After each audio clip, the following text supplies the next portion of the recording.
प्रिय मित्रों, स्वागत है आपका आपके अपने चैनल स्टडी विद प्रदीप पे। दोस्तों, जैसा कि आप जानते हैं यूपी ट्रिपल पेट की एग्जाम डेट क्लियर है। 20 अगस्त को आपका पेपर होने वाला है, उसकी तैयारी हम लोग कर रहे हैं। आज हम लोग एक मास्टर वीडियो के माध्यम से इसको पूरा करने वाले हैं, जिस सीरीज का नाम है ऑल इन वन।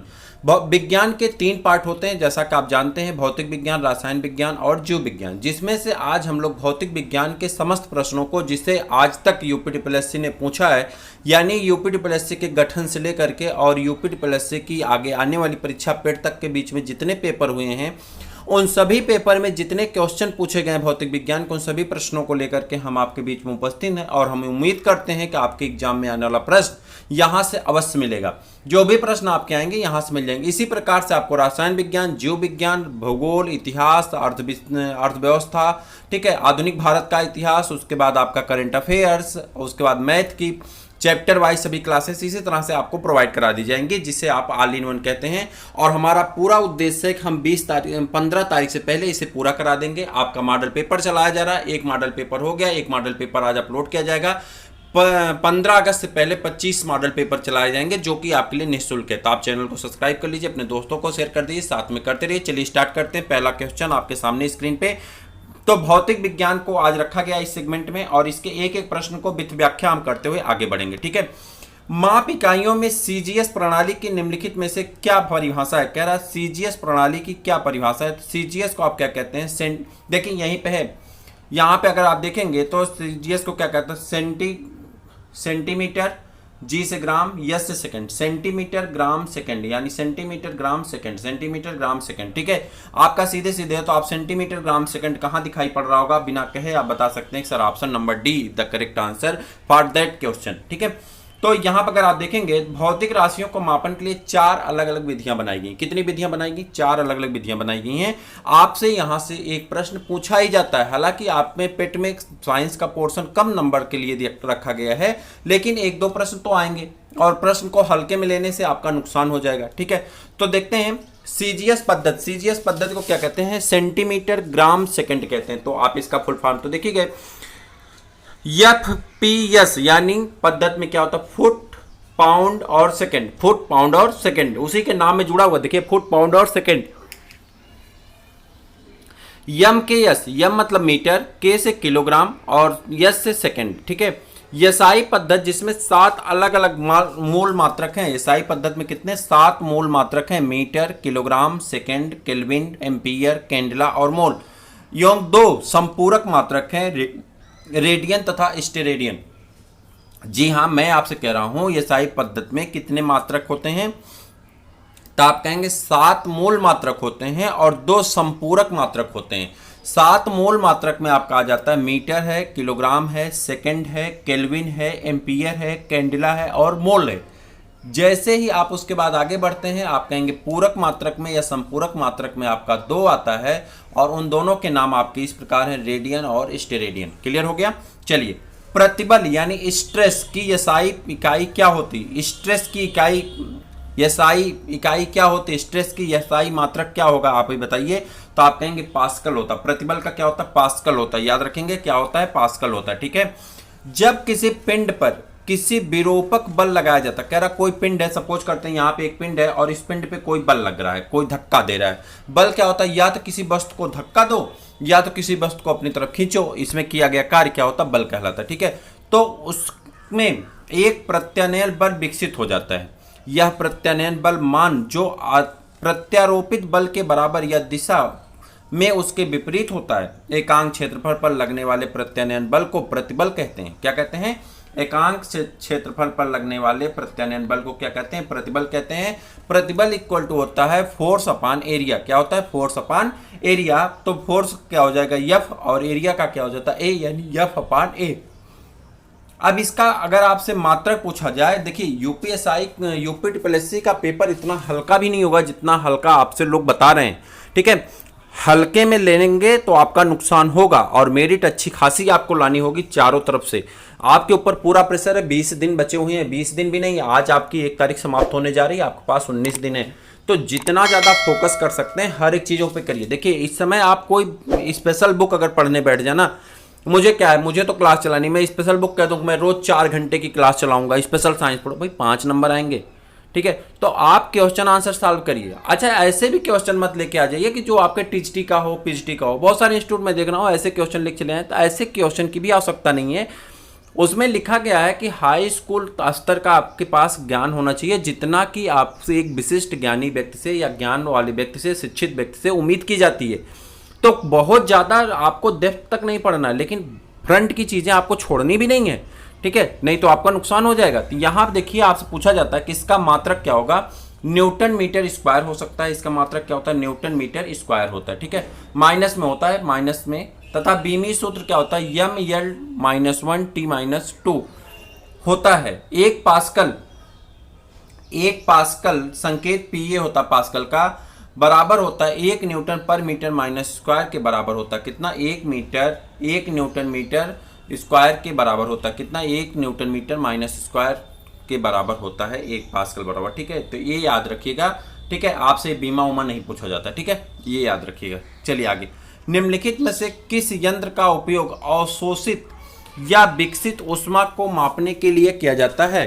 फिर से देखते हैं, निम्नलिखित में से किस यंत्र का उपयोग अवशोषित या विकसित ऊर्जा या ऊष्मा को मापने के लिए किया जाता है, हीट को मापने के लिए किया जाता है। तो आपका आंसर होगा कैलोरीमीटर। किसका उपयोग करते हैं, कैलोरीमीटर का करते हैं। किसका करते हैं, कैलोरीमीटर का करते हैं, ठीक है।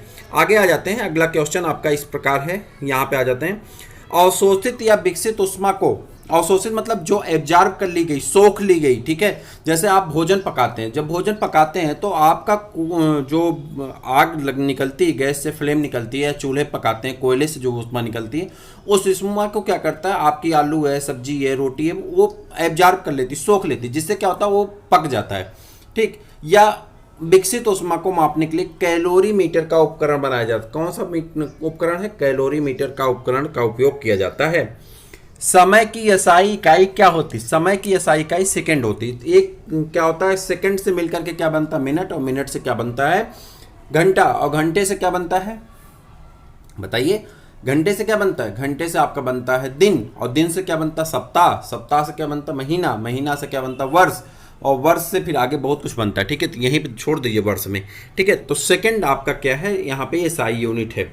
समय की एसआई इकाई सेकंड है, एक मानक सेकंड वह समय अंतराल है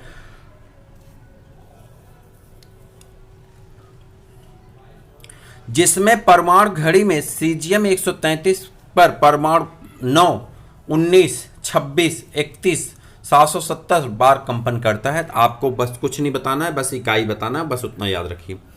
सर्किट में विद्युत की उपस्थिति का पता लगाने के लिए निम्नलिखित में से किस उपकरण का उपयोग किया जाता है। कह रहा है सर्किट में, जैसे मान लो आपने एक सर्किट बनाया और उस सर्किट में आपको पता करना है कि यहाँ पे लाइट आ रही कि नहीं आ रही, तो क्या करेंगे, एक तार को मुंह में डाल के चेक करेंगे, ऐसा तो करेंगे नहीं, चूंकि करंट लगेगा, हमारा राम नाम सत्य हो जाएगा, ऐसा हम नहीं करेंगे। तो कोई न कोई उपकरण होगा जिससे हमें पता करेंगे कि हमारी सर्किट में विद्युत चल रही है या नहीं चल रही है, उसी सर्किट का नाम बताना है। इसमें देखिए एक कंट्रोवर्सी है, क्या है वो मैं आपको बता रहा हूँ। इसका आंसर आपको सबको नंबर दिया गया था, क्यों दिया गया था वो मैं बताऊँगा आपको। किसी परिपथ में विद्युत की उपस्थिति का पता लगाने के लिए एमीटर दिया गया ऑप्शन में, ग्लेवेनोमीटर दिया गया तथा वोल्टामीटर का उपयोग किया जा सकता है। 3 दिए गए हैं, एमीटर, ग्लेवेनोमीटर और वोल्टामीटर, तीनों दिए गए हैं, ठीक है, का उपयोग किया जा सकता है। वोल्टामीटर एक उच्च प्रतिरोध वाला गैल्वेनोमीटर है, जबकि एमीटर एक निम्न प्रतिरोध वाला गैल्वेनोमीटर है। अब देखो समस्या क्या हुई कि यहाँ पे नहीं लगाना था, ठीक है, लेकिन नहीं लगा नहीं था क्वेश्चन में, तो इसलिए आपका आंसर तो हो जाता अगर नहीं लगता तो सी। अब इसमें क्या हुआ, संशोधित उत्तर पत्रक में सबको पूर्ण अंक दिए गए, चूंकि ये तीनों यहाँ पे ऑप्शन में तीनों जो हैं ये विद्युत उपकरण को माप सकते थे, लेकिन रियोस्टेट विद्युत उपकरण को नहीं माप सकता था। तो यहाँ ऑप्शन में अगर नहीं होता तो हमारा ऑप्शन सही हो जाता, लेकिन चूंकि नहीं था इसलिए हमारा आंसर क्या हुआ, सबको पूरे नंबर दिए गए जितने अभ्यर्थी इसमें सम्मिलित थे, ठीक है। आप समझ गए होंगे मेरी बात को। चलिए, कह रहा है गतिशील श्यानता की एसआई इकाई क्या है।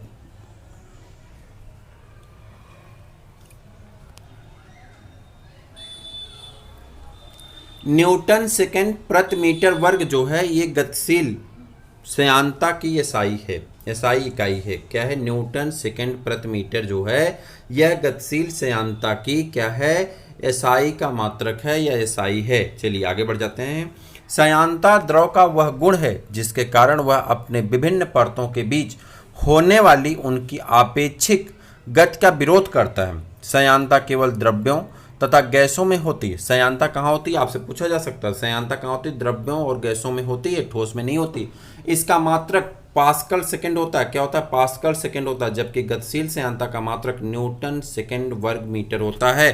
कह रहा है कि अगर ये ऐसे है तो इसका मात्रक क्या होगा, पास्कल सेकंड होता है। लेकिन अगर गतिशील संयांता है तो उसका मात्रक क्या होगा, न्यूटन सेकंड वर्ग मीटर होता है। न्यूटन सेकंड वर्ग मीटर होता है। क्लियर रहेगा।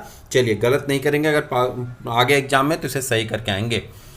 बिजली के करंट का एसआई यूनिट क्या होता है। बिजली के करंट का एसआई यूनिट अभी मैंने ऊपर आपको बताया क्या होगा, एम्पियर होगा। क्या होता है, एम्पियर होता है।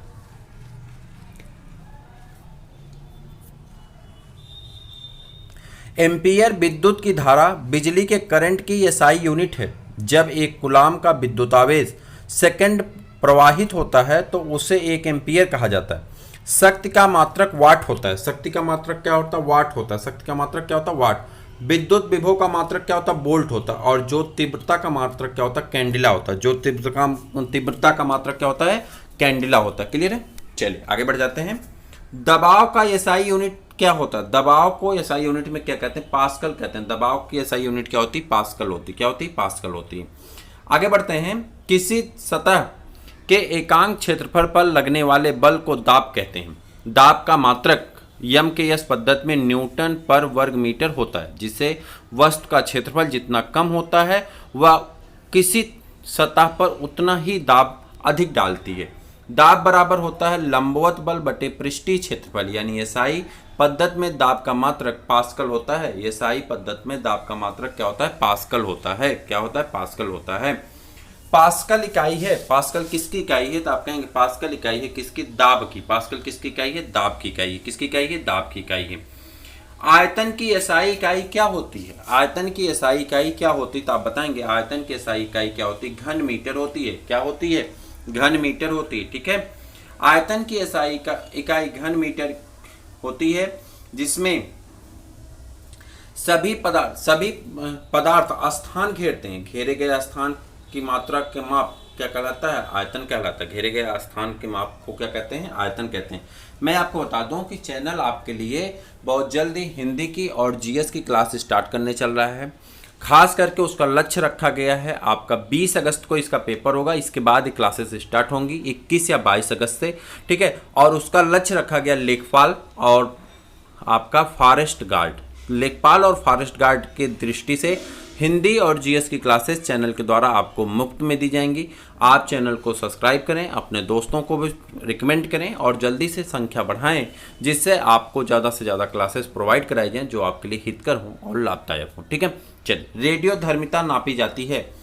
रेडियो धर्मिता नापी जाती है, किससे नापी जाती है, तो आप कहेंगे गीगर मूलर काउंटर द्वारा। याद रखिएगा, रेडियो धर्मिता किससे नापी जाती है, रेडियो धर्मिता नापी जाती है गीगर मूलर काउंटर के द्वारा। किसके द्वारा, गीगर मूलर काउंटर के द्वारा।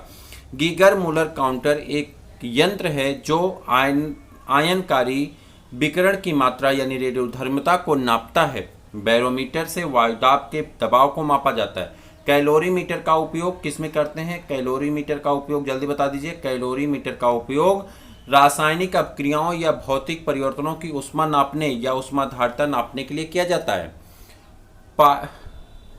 पोलरीमीटर एक वैज्ञानिक उपकरण है जिसका उपयोग रोटेशन के कोण को नापने के लिए किया जाता है, जो कि एक दृष्टिगत घूम से सक्रिय पदार्थ के माध्यम से ध्रुवीकृत प्रकाश से गुजरता है। एक वोल्ट कितने के बराबर होता है, कह रहा है एक वोल्ट कितने के बराबर होता है, तो कहेंगे एक वोल्ट 1 जूल प्रति कूलाम के बराबर होता है। 1 जूल प्रति कूलाम के बराबर होता है। यदि किसी विद्युत धारावाही चालक के दो बिंदुओं के बीच एक कूलाम आवेश को एक बिंदु से दूसरे बिंदु तक ले जाने में 1 जूल कार्य किया जाता है। फिर से देखते हैं, यदि किसी विद्युत धारावाही चालक के दो बिंदुओं के बीच एक कूलाम आवेश को एक बिंदु से दूसरे बिंदु तक ले जाने में 1 जूल कार्य किया जाता है, तो उन दोनों बिंदुओं के बीच विभवांतर 1 वोल्ट होता है। क्या होता है, 1 वोल्ट होता है। समझ में आ गई बात। क्या होता है, 1 वोल्ट होता है। 1 वोल्ट बराबर होता है 1 जूल अपान या बटे 1 कूलाम, जिसे कहते हैं 1 जूल अपान 1 कूलाम, यानी जूल प्रति कूलाम भी कह सकते हैं आप। ठीक है। पराध्वनिक गति का मापांकन किस इकाई से होता है? पराध्वनिक गति का मापांकन किस इकाई से होता है? कह रहा है पराध्वनिक गति का मापांकन किस इकाई से होता है, तो आपका आंसर हो जाता है मैक। क्या आंसर हो जाता है? मैक। प्रश्न आपका है आयतन की एसआई इकाई क्या है, तो आपको बताना होगा आयतन की एसआई इकाई क्या होती है, तो आप कहेंगे घन मीटर। क्या होती है? घन मीटर होती। ठीक है, आगे बढ़ जाएं। आयतन की एसआई इकाई घन मीटर होती है। ठीक है। सभी पदार्थ स्थान घेरते हैं, जो स्थान घेरे गए स्थान की मात्रा की माप को आयतन कहते हैं। ठीक है। रेडियोधर्मिता मापी जाती है। प्रश्न आपका इंपॉर्टेंट है, आपको बताना है रेडियोधर्मिता नापी जाती है, तो आप कहेंगे गीगर मूलर काउंटर द्वारा। किसके द्वारा? गीगर मूलर काउंटर द्वारा रेडियोधर्मिता नापी जाती है। चलिए आगे बढ़ जाते हैं। अगला प्रश्न आपके सामने है, तो यहाँ पे है पराध्वन गति का मापांकन किस इकाई से किया जाता है, तो आप कहेंगे पराध्वन गति का मापांकन किस इकाई से होता है, तो आप कहेंगे वह इकाई का नाम क्या है? मैक है। उस इकाई का नाम क्या है? मैक है। ठीक है। पराध्वन गति की माप मैक या मैक नंबर की सहायता से की जाती है, या वास्तव में किसी तीव्र गति से चलने वाले वायुयान जैसे कि लड़ाकू विमान की गति की तुलना ध्वनि की चाल से करने वाला एक अनुपात है। जैसे यदि किसी वायुयान की चाल ध्वनि की चाल के बराबर है तो उसकी गति 1 मैक मानी जाती है। कह रहा है यदि किसी वायुयान की चाल ध्वनि की चाल के बराबर है तो उसे 1 मैक मानी जाती है। यहाँ आप देखिए, यदि किसी वायुयान की चाल उसकी 1 मैक के बराबर, अगर ध्वनि की चाल के बराबर है तो उसकी 1 मैक मानी जाती है। आप जानते हैं आवृत्ति का मात्रक जो होता है हर्ट्ज होता है। आवृत्ति का मात्रक क्या होता है? हर्ट्ज होता है। भूकंप की तीव्रता किससे नापी जाती है? रिएक्टर स्केल पे नापी जाती है। और समुद्री जहाज की गति करने की इकाई क्या होती है? नाट होती है। कह रहे नाट मील, आपने पढ़ा होगा कि कितने नाट मील तक भारत की समुद्री जहाज जा सकती। ठीक है। तो कितने दूरी तक आपको, तो नाट मील द्वारा किसके समुद्री जहाज की मापने की इकाई है? कौन सी? नाट। ठीक है। सुपरसोनिक स्पीड मापने का यूनिट क्या है? सुपरसोनिक स्पीड मापने का यूनिट क्या है, तो आपको बताना सुपरसोनिक स्पीड नापने का क्या है, तो आप कहेंगे मैक। ये एक नए टाइप का क्वेश्चन है, इसके पहले इस तरह का क्वेश्चन नहीं बना हुआ। ठीक है। तो ये मैक एक जो है ये लगातार आप देखेंगे तो इस समय ट्रेंडिंग का क्वेश्चन है। आपके रेलवे में भी कई बार पूछा गया, आपके एसएससी में कई बार पूछा गया, ट्रिपल एससी में, इस बार के समीक्षा अधिकारी में पूछा गया। ठीक है। तो ये एक तरह से ऐसा क्वेश्चन है जो लगातार ट्रेंडिंग में चल रहा है। ठीक है। तो यह ट्रेंडिंग में चलने वाला क्वेश्चन कहीं ना कहीं आपके एग्जाम में देखने को मिलेगा। हो सकता है कि यह एग्जाम आपका पेट का हो सकता है लेखपाल का हो, चाहे आपका फॉरेस्ट गार्ड का हो, या हो सकता है और भी बहुत सारी परीक्षाएं हैं किसी परीक्षा में। लेकिन यह क्वेश्चन आप याद रखिए, सुपरसोनिक स्पीड मापने के लिए जो यूनिट होते हैं उसे क्या कहते हैं? मैक कहते हैं। और इसका डिस्क्रिप्शन मैंने आपको अभी ऊपर बताया। और यह भी पूछा गया है कि मैक कैसे मापते हैं, तो यदि किसी वायुयान की चाल या ध्वनि की चाल के बराबर, यानी किसी वस्तु की चाल अगर ध्वनि की चाल के बराबर हो जाएगी तो वह गति क्या कहलाती है? 1 मैक मानी जाती है। वह गति क्या कहलाती है? 1 मैक मानी जाती है। याद रखिएगा, आपसे पूछा जा सकता है आगे। वह कौन सी भौतिक मात्रा है जिसका आयाम ml2 t-2 होता है? ml स्क्वायर या ml स्क्वायर और t माइनस स्क्वायर होता है, तो आप बताएंगे किया गया कार्य। राजस्व निरीक्षक में पूछा गया है, ध्यान दीजिएगा। किसमें पूछा गया? राजस्व निरीक्षक में पूछा गया प्रश्न है, तो आगे भी एग्जाम में आपसे पूछा जा सकता है।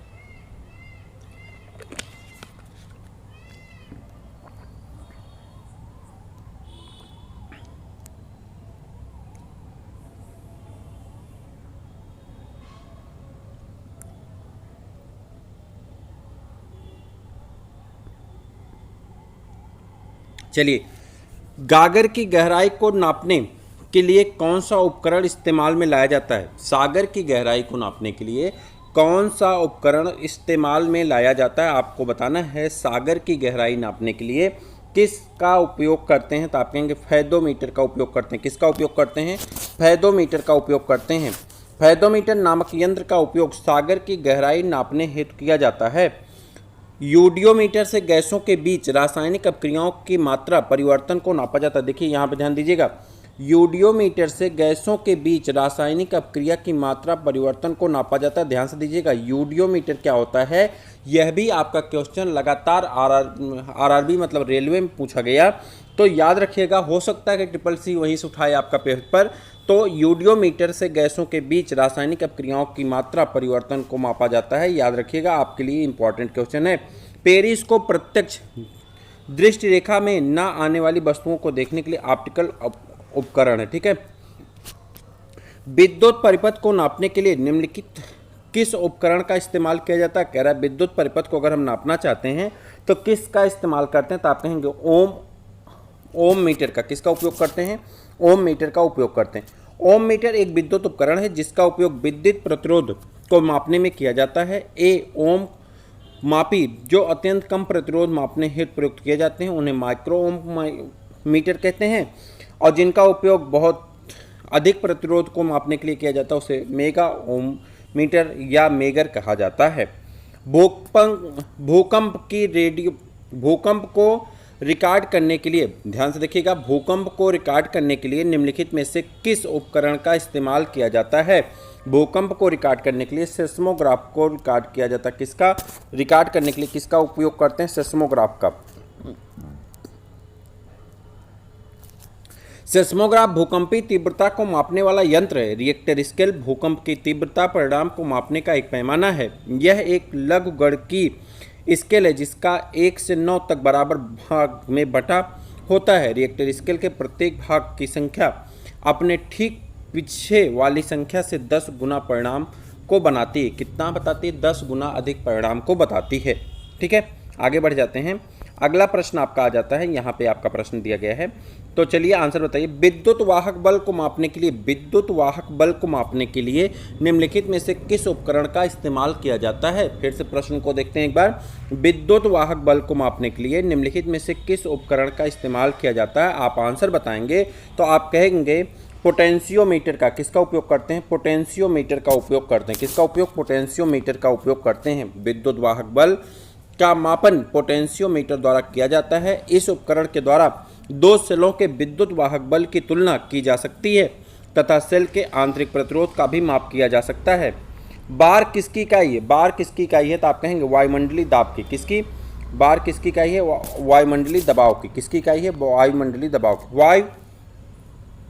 बार वायुमंडलीय दाब का गैर एसआई मात्रक है। कह रहा वायुमंडलीय दाब का गैर एसआई मात्रक कौन है?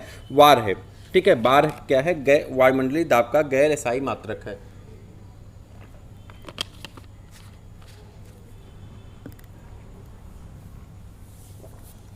जो 10 पावर 5 न्यूटन मीटर स्क्वायर के समतुल्य होता है, इसे एसआई मात्रक के रूप में पास्कल द्वारा परिभाषित किया गया है। एक बार बराबर होता है 10 पावर 5 पास्कल। 10 पावर 5 पास्कल होता है। एक बार बराबर क्या होता है? 10 पावर 5 पास्कल होता है। ठीक है, याद रहेगा। चलिए आगे बढ़ जाते हैं अगले प्रश्न की तरफ। न्यूटन किसकी इकाई है? आपको बताना है न्यूटन किसकी इकाई है, तो आप बताएंगे न्यूटन बल की इकाई है। किसकी इकाई है? बल की इकाई है। न्यूटन किसकी इकाई है? ऑप्शन नंबर बी आपका करेक्ट आंसर होगा। न्यूटन बल की इकाई होती है। चाल का मात्रक मीटर पर सेकंड, क्षेत्रफल का मात्रक मीटर स्क्वायर तथा आयतन का मात्रक मीटर क्यूब होता है। चुंबकीय प्रेरण का एसआई मात्रक। अगला प्रश्न आपका है, स्पीड से करते हैं, थोड़ा कम समय में ज़्यादा प्रश्न हो सके। चुंबकीय प्रेरण का एसआई मात्रक क्या होता है? आपको बताना है चुंबकीय प्रेरण का एसआई मात्रक क्या होता है, तो आप कहेंगे टेस्ला। क्या होता है? टेस्ला होता है। क्या होता है? टेस्ला होता है। चलिए, चुंबकीय प्रेरण का एसआई मात्रक टेस्ला होता है। चुंबकीय प्रेरण का प्रतीक सिंबल बी, जबकि टेस्ला का प्रतीक टी होता है। डायोप्टर लेंस का प्रकाशीय शक्ति का मात्रक होता है। ठीक है, निम्नलिखित में से कौन सी भौतिक राशि अन्य से भिन्न है? कह रहा कौन सी ऐसी भौतिक राशि है जो अन्य से भिन्न है, यानी दूसरों से अलग है, तो आप तुरंत बता देंगे कौन सी है, तो कहेंगे बल है। कौन है? बल है। ठीक, चलिए आ जाइए। कह रहा है कि भौतिक राशियों को समांतर दो भागों में विभक्त करते हैं। प्रथम अदिश राशि और द्वितीय किसे क्या कहते हैं? सदिश राशि कहते हैं। अदिश राशियों के निरूपण के लिए केवल परिणाम की आवश्यकता होती है। कह रहा अदिश राशियों के निरूपण के लिए किसकी आवश्यकता होती है? सिर्फ और सिर्फ परिणाम की आवश्यकता होती है, जबकि दिशा की नहीं। कह रहा है परिणाम की आवश्यकता होती है और दिशा की कोई भी आवश्यकता नहीं होती, जबकि सदिश राशियों के निरूपण के लिए परिणाम के साथ साथ दिशा की भी आवश्यकता होती है। ऊर्जा, गतिज और स्थितिज कार्य अदिश राशियाँ हैं। कह रहा है ऊर्जा, गतिज व स्थितिज, कोई भी ऊर्जा हो, चाहे वो गतिज ऊर्जा हो चाहे वो स्थितिज ऊर्जा हो, दोनों एक ऐसी हैं यों कार्य, कार्य भी क्या है, अदिश राशियां हैं, जबकि बल, वेग और त्वरण सदिश राशियों के उदाहरण हैं। बल, वेग और त्वरण किसके उदाहरण हैं, सदिश राशि के उदाहरण हैं। अदिश और सदिश राशि से प्रश्न पूछा जाता है, आपके लूसेंट में पूरा दिया गया है, आप एक बार वहां से पढ़ सकते हैं। निम्न में से कौन सी अदिश राशि है, कह रहा है कौन सी अदिश राशि है, आपको इसका आंसर बताना होगा कि निम्न में से कौन सी अदिश राशि है, तो आपको इसका आंसर बताएंगे। जल्दी से आंसर बता दीजिए क्या होगा। कार्य जो है वो क्या है, अदिश राशि। कार्य क्या है, अदिश राशि है। आपका आंसर क्लियर हो गया, कार्य क्या है, अदिश राशि है। चलिए आगे बढ़ जाते हैं अगले प्रश्न की तरफ। अगला प्रश्न आपका आता है, एक सेकेंड, आपका अगला प्रश्न यहाँ पे आ जाता है, कार्य तथा ऊर्जा की इकाई क्या है। कार्य तथा ऊर्जा की इकाई क्या है, आपको इसका आंसर बताना है। कार्य तथा ऊर्जा की इकाई क्या है, तो आप कहेंगे कार्य तथा ऊर्जा की इकाई क्या है, जूल है। क्या है, जूल है। राजस्व निरीक्षक में पूछा गया प्रश्न है, लेखपाल में आपसे आगे लेखपाल का एग्जाम है, पूछा जाएगा। कार्य बराबर बल गुणे विस्थापन होता है। कार्य बराबर क्या होता है, बल गुणे विस्थापन, और न्यूटन गुणे मीटर हो जाएगा, तो न्यूटन मीटर यानी जूल। न्यूटन मीटर बराबर क्या हो जाएगा, जूल। यानी किसी वस्तु के कार्य करने की क्षमता को उस वस्तु की ऊर्जा कहते हैं। इसका मात्रक भी जूल होता है। विद्युत धारा का मात्रक एम्पियर होता है, जबकि द्रव्यमान का मात्रक किलोग्राम होता है, और लंबाई का मात्रक क्या होता है, मीटर होता है। ठीक है, चलिए आगे बढ़ जाते हैं। ऊर्जा की एसआई इकाई क्या है, ऊर्जा की एसआई इकाई क्या होती है, जूल होती है। क्या होती है, जूल होती है। ठीक है, चलिए आगे बढ़ जाते हैं। आर्द्रता किससे मापी जाती है, इंपॉर्टेंट क्वेश्चन है परीक्षा की दृष्टि से, चाहे आप बीएड की, टेट की, किसी भी परीक्षा को देते हो, आपसे प्रश्न जरूर पूछा जाता है। आर्द्रता की इकाई, तो आप कहेंगे हाइग्रोमीटर है। कौन है, आर्द्रता किससे मापी जाती है, हाइग्रोमीटर से। आर्द्रता किसे कहते हैं, आप बताएंगे, आर्द्रता किसे कहते हैं, कमेंट करिएगा। आर्द्रता किसे कहते हैं, क्वेश्चन नंबर डाल कमेंट करिएगा, 27 डाल के आर्द्रता के बारे में बताइए, आर्द्रता किसे कहते हैं।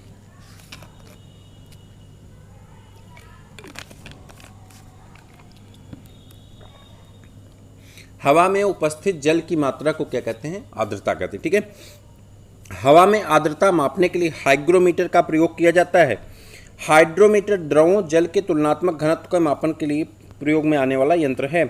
1 हार्स पावर, आपने देखा होगा कि इंजन आपके पास अगर होंगे, चाहे जनरेटर होंगे, तो उस पर लिखा होगा कि 8 horsepower, 9 horsepower, 10 horsepower, 12 horsepower. ठीक है, अलग अलग हार्स पावर के इंजन आते हैं। हालांकि बहुत ज़्यादा पॉपुलर हार्स पावर जो है 8 हार्स पावर यानी 8 हार्स पावर और 10 हार्स पावर का इंजन होता है। आपके पास ट्यूबवेल जिसे कहते हैं इंजन, या आपके पास जनरेटर होगा, तो इन्हीं पावर के आते हैं। अब आपको बताना है कि किसके बराबर होता है, मतलब 1 हार्स पावर किसके बराबर होता है, आपको इसके बारे में बताना है। जल्दी बता दीजिए। यहाँ पे देखिए, ये दोनों ऑप्शन में नहीं होगा, आपका ऑप्शन आगे और मिलेगा, तो उस ऑप्शन के हिसाब से आपको आंसर बताना होगा। चलिए बता दीजिए कौन सा है। तो 746 कितना होता है, 746 वाट बराबर 1 हार्स पावर होता है। कार्य करने की दर सामर्थ्य कहलाती है। क्षमता, सामर्थ्य मतलब क्या होता है, क्षमता है। ठीक है, तो आपकी क्षमता कितनी है, जितना आपके पास एनर्जी है, आप अपनी एनर्जी के बराबर काम कर सकते हैं। ठीक है, तो आप जितना आपने पढ़ा, जितना आपने गेन किया, जितना आपने सीखा, जितना आपने लर्निंग ली, जितना आपने परिश्रम किया, उसका फल कब मिलेगा, जब आपका रिजल्ट आएगा। ठीक, अब उसमें क्या होता है कि आपने अगर कार्य नहीं किया, आपने कोई काम नहीं किया, आपने अपनी ताकत नहीं लगाई, आपने अपना दिमाग नहीं लगाया, आपने अपना वर्क नहीं किया, तो फिर आपका रिजल्ट तो ऑलरेडी नुकसानदायक होगा, माइनस में आएगा, गलत आएगा, खराब आएगा। लेकिन यदि आपने वर्क किया है, काम किया है, तो आपका रिजल्ट अच्छा होगा। देखिए, कर्म प्रधान विश्व कर राखा, तो आपका विश्व किस पे, कर्म पे है। तो आपका कार्य, यहाँ कह रहा कार्य करने का जो सामर्थ्य है, वही कार्य करने की जो दर है यानी स्पीड है, वही क्या है, आपकी सामर्थ्य है, आपकी ताकत है। अब मान लो 2 लोग दौड़ रहे हैं, तो कोई जीतेगा, कौन जीतेगा, जिसका ताकत ज़्यादा होगी, जिसका सामर्थ्य ज़्यादा होगा। इतने सारे लोग, 21 लाख लोग फॉर्म डाले हैं, ठीक है, 40,000 वैकेंसी है, तो जीतेगा कौन, जो अच्छा वर्क करेगा। ठीक है, अर्थात 1 सेकंड में किए गए कार्य की मात्रा सामर्थ्य होती है। इसका मात्रक जूल सेकंड है, जिसे वाट भी कहते हैं। इसका अन्य मात्रक अश्वशक्ति यानी हार्स पावर भी होता है, जिसको क्या कहते हैं, हार्स पावर। अभी ऊपर मैंने आपसे बताया क्या होता है, 746 वाट के बराबर होता है। निम्नलिखित में से, अगला प्रश्न आपका, निम्नलिखित में से शक्ति का मात्रक कौन सा है, शक्ति का मात्रक कौन सा, तो आप कहेंगे जूल पर सेकंड। क्या है, शक्ति का मात्रक क्या है, जूल पर सेकंड। किसी मशीन अथवा कर्ता के द्वारा कार्य करने की दर को शक्ति या सामर्थ्य कहते हैं। शक्ति बराबर कार्य बटे समय, अर्थात P = W/T। शक्ति का मात्रक जूल पर सेकंड होता है, जिसे वाट भी कहते हैं। निम्नलिखित में से कौन सी राशि का मात्रक जूल नहीं है? कह रहा है किस राशि का मात्रक जूल नहीं, आपको बताना किस राशि का मात्रक जूल नहीं। सामर्थ्य का मात्रक जूल नहीं है। किसका? सामर्थ्य का मात्रक जूल नहीं है। कार्य करने की दर को शक्ति सामर्थ्य कहते हैं। यदि कोई कार्य टी समय में W कार्य करता है, कह रहा है यदि कोई व्यक्ति टी समय में W कार्य करता है तो P = W/T यानी शक्ति का एसआई मात्रक वाट है।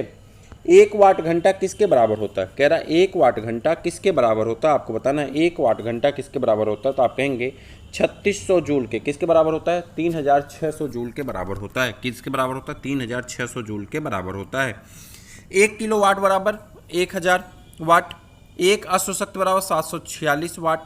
1 वाट सेकंड बराबर 1 वाट गुणे 1 सेकंड बराबर 1 जूल। 1 वाट 1 घंटा कार्य बराबर ऊर्जा का मात्रक बराबर 1 वाट घंटा बराबर 3600 जूल। ठीक है। जड़त्व आघूर्ण का मात्रक है। जड़त्व आघूर्ण का मात्रक क्या है, आपको इसका आंसर बताना होगा। यहाँ पे इसको सबको नंबर दिया गया था। क्यों दिया गया था मैं आपको बता रहा हूँ। कह रहा है मानव की यम द्रव्यमान की कोई वस्तु आर त्रिज्या वाले वृत्तीय पथ पर गति कर रही है। कह रहा है यम द्रव्यमान की कोई वस्तु आर त्रिज्या वाले वृत्तीय पथ पर गति कर रही है। इस वृत्तीय पथ पर घूर्णन गति के अक्ष के सापेक्ष वस्तु का जड़त्व आघूर्ण का मान वस्तु के द्रव्यमान व घूर्णन अक्ष से वस्तु तक की दूरी के वर्ग के गुणनफल के बराबर होगा। यानी एक जड़त्व आघूर्ण बराबर यम आर स्क्वायर होता है। क्या होता है? यम आर स्क्वायर होता है। इसका मात्रक किलोग्राम मीटर होता है, जो कि विकल्प में नहीं है। जो कि क्या है? विकल्प में नहीं, इसलिए सबको इसका नंबर दिया गया था आयोग की तरफ से। ठीक है। चलिए, सामान्य वायुमंडलीय दाब होता है कितना? तो सामान्य वायुमंडलीय दाब कितना होता है? तो आप कहेंगे 760 मिलीमीटर पारा स्तंभ पे। कितना? 760 मिलीमीटर पारा स्तंभ पे होता है सामान्य वायुमंडलीय दाब। सामान्य वायुमंडलीय दाब कितना होता है? 760 मिलीमीटर पारा स्तंभ पे होता है। ठीक है। वायुमंडलीय दाब का अर्थ है किसी भी दिए गए स्थान और समय पर वहां की वायु के स्तंभ का भार।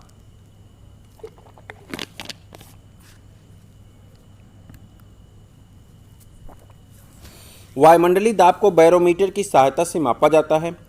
समुद्र तल पर सामान्य वायु दाब का मान पारे के 76 सेंटीमीटर या 1.03 इंटू 10⁻5 न्यूटन मीटर स्क्वायर या 1.03 बार बराबर 760 मिलीमीटर के बराबर होता है। यानी आपका आंसर सिर्फ याद रखिए, आंसर कितना? 760 मिलीमीटर पारा स्तंभ। 760 मिलीमीटर पारा स्तंभ के बराबर होता है। याद रखेंगे। चलिए, शरीर द्रव्यमान सूचकांक बॉडी मास इंडेक्स की गणना निम्नलिखित के द्वारा की जाती है। कह रहा है BOD यानी बॉडी मास इंडेक्स की गणना निम्नलिखित में से की जाती है। किसके द्वारा की जाती है? तो आप कहेंगे वजन क्रिया में, ऊंचाई मीटर स्क्वायर में। वजन किलोग्राम में और ऊंचाई मीटर स्क्वायर में की जाती है।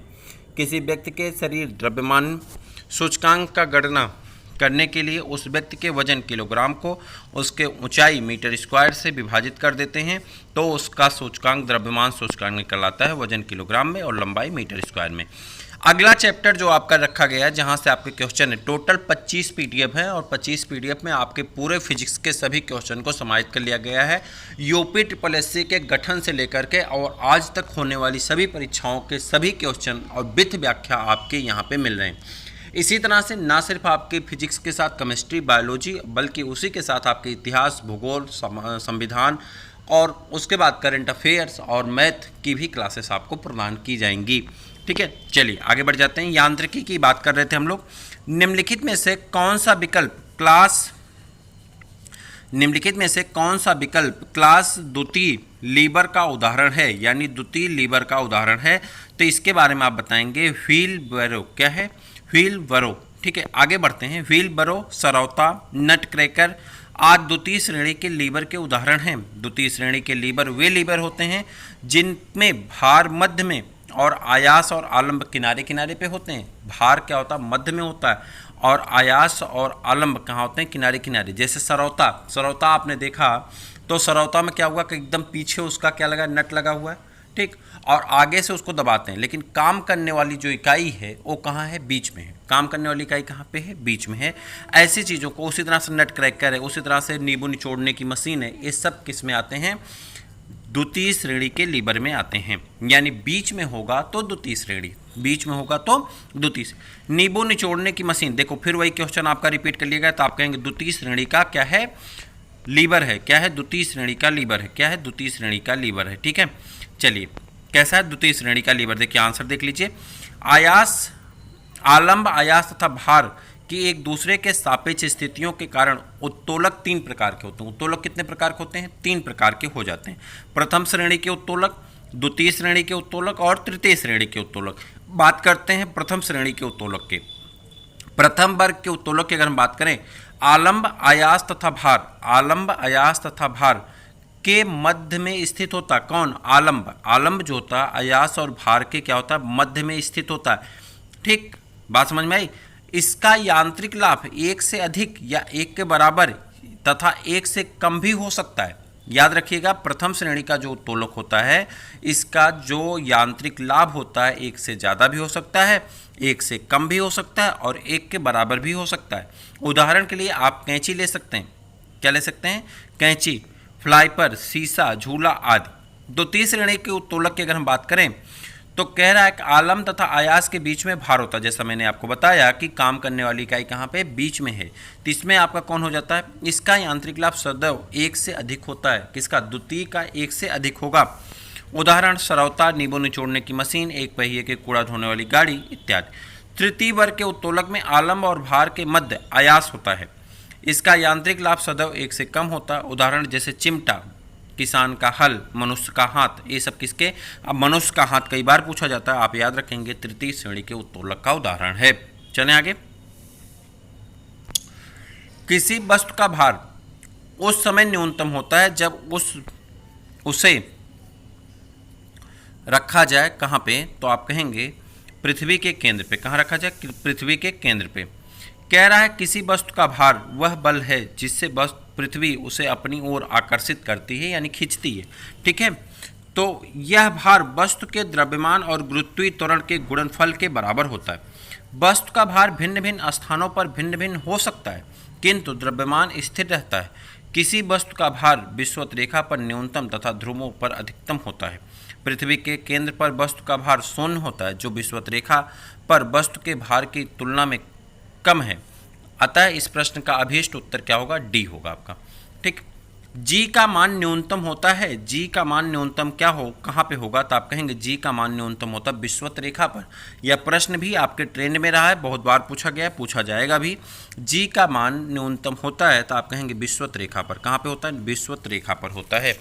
पृथ्वी के गुरुत्वीय त्वरण जी का मान पृथ्वी तल पर विभिन्न स्थानों पर भिन्न भिन्न होता है। पृथ्वी तल के ऊपर अथवा नीचे जाने पर जी का मान परिवर्तित रहता है। विषुवत रेखा पर जी का मान सबसे कम और ध्रुवों पर सबसे अधिक होता है। याद रखिएगा, ये लाइन आपकी इंपॉर्टेंट है। विषुवत रेखा पर जी का मान सबसे कम और तथा ध्रुवों पर जी का मान सबसे अधिक होता है। ठीक है, चलिए आगे बढ़ जाते हैं।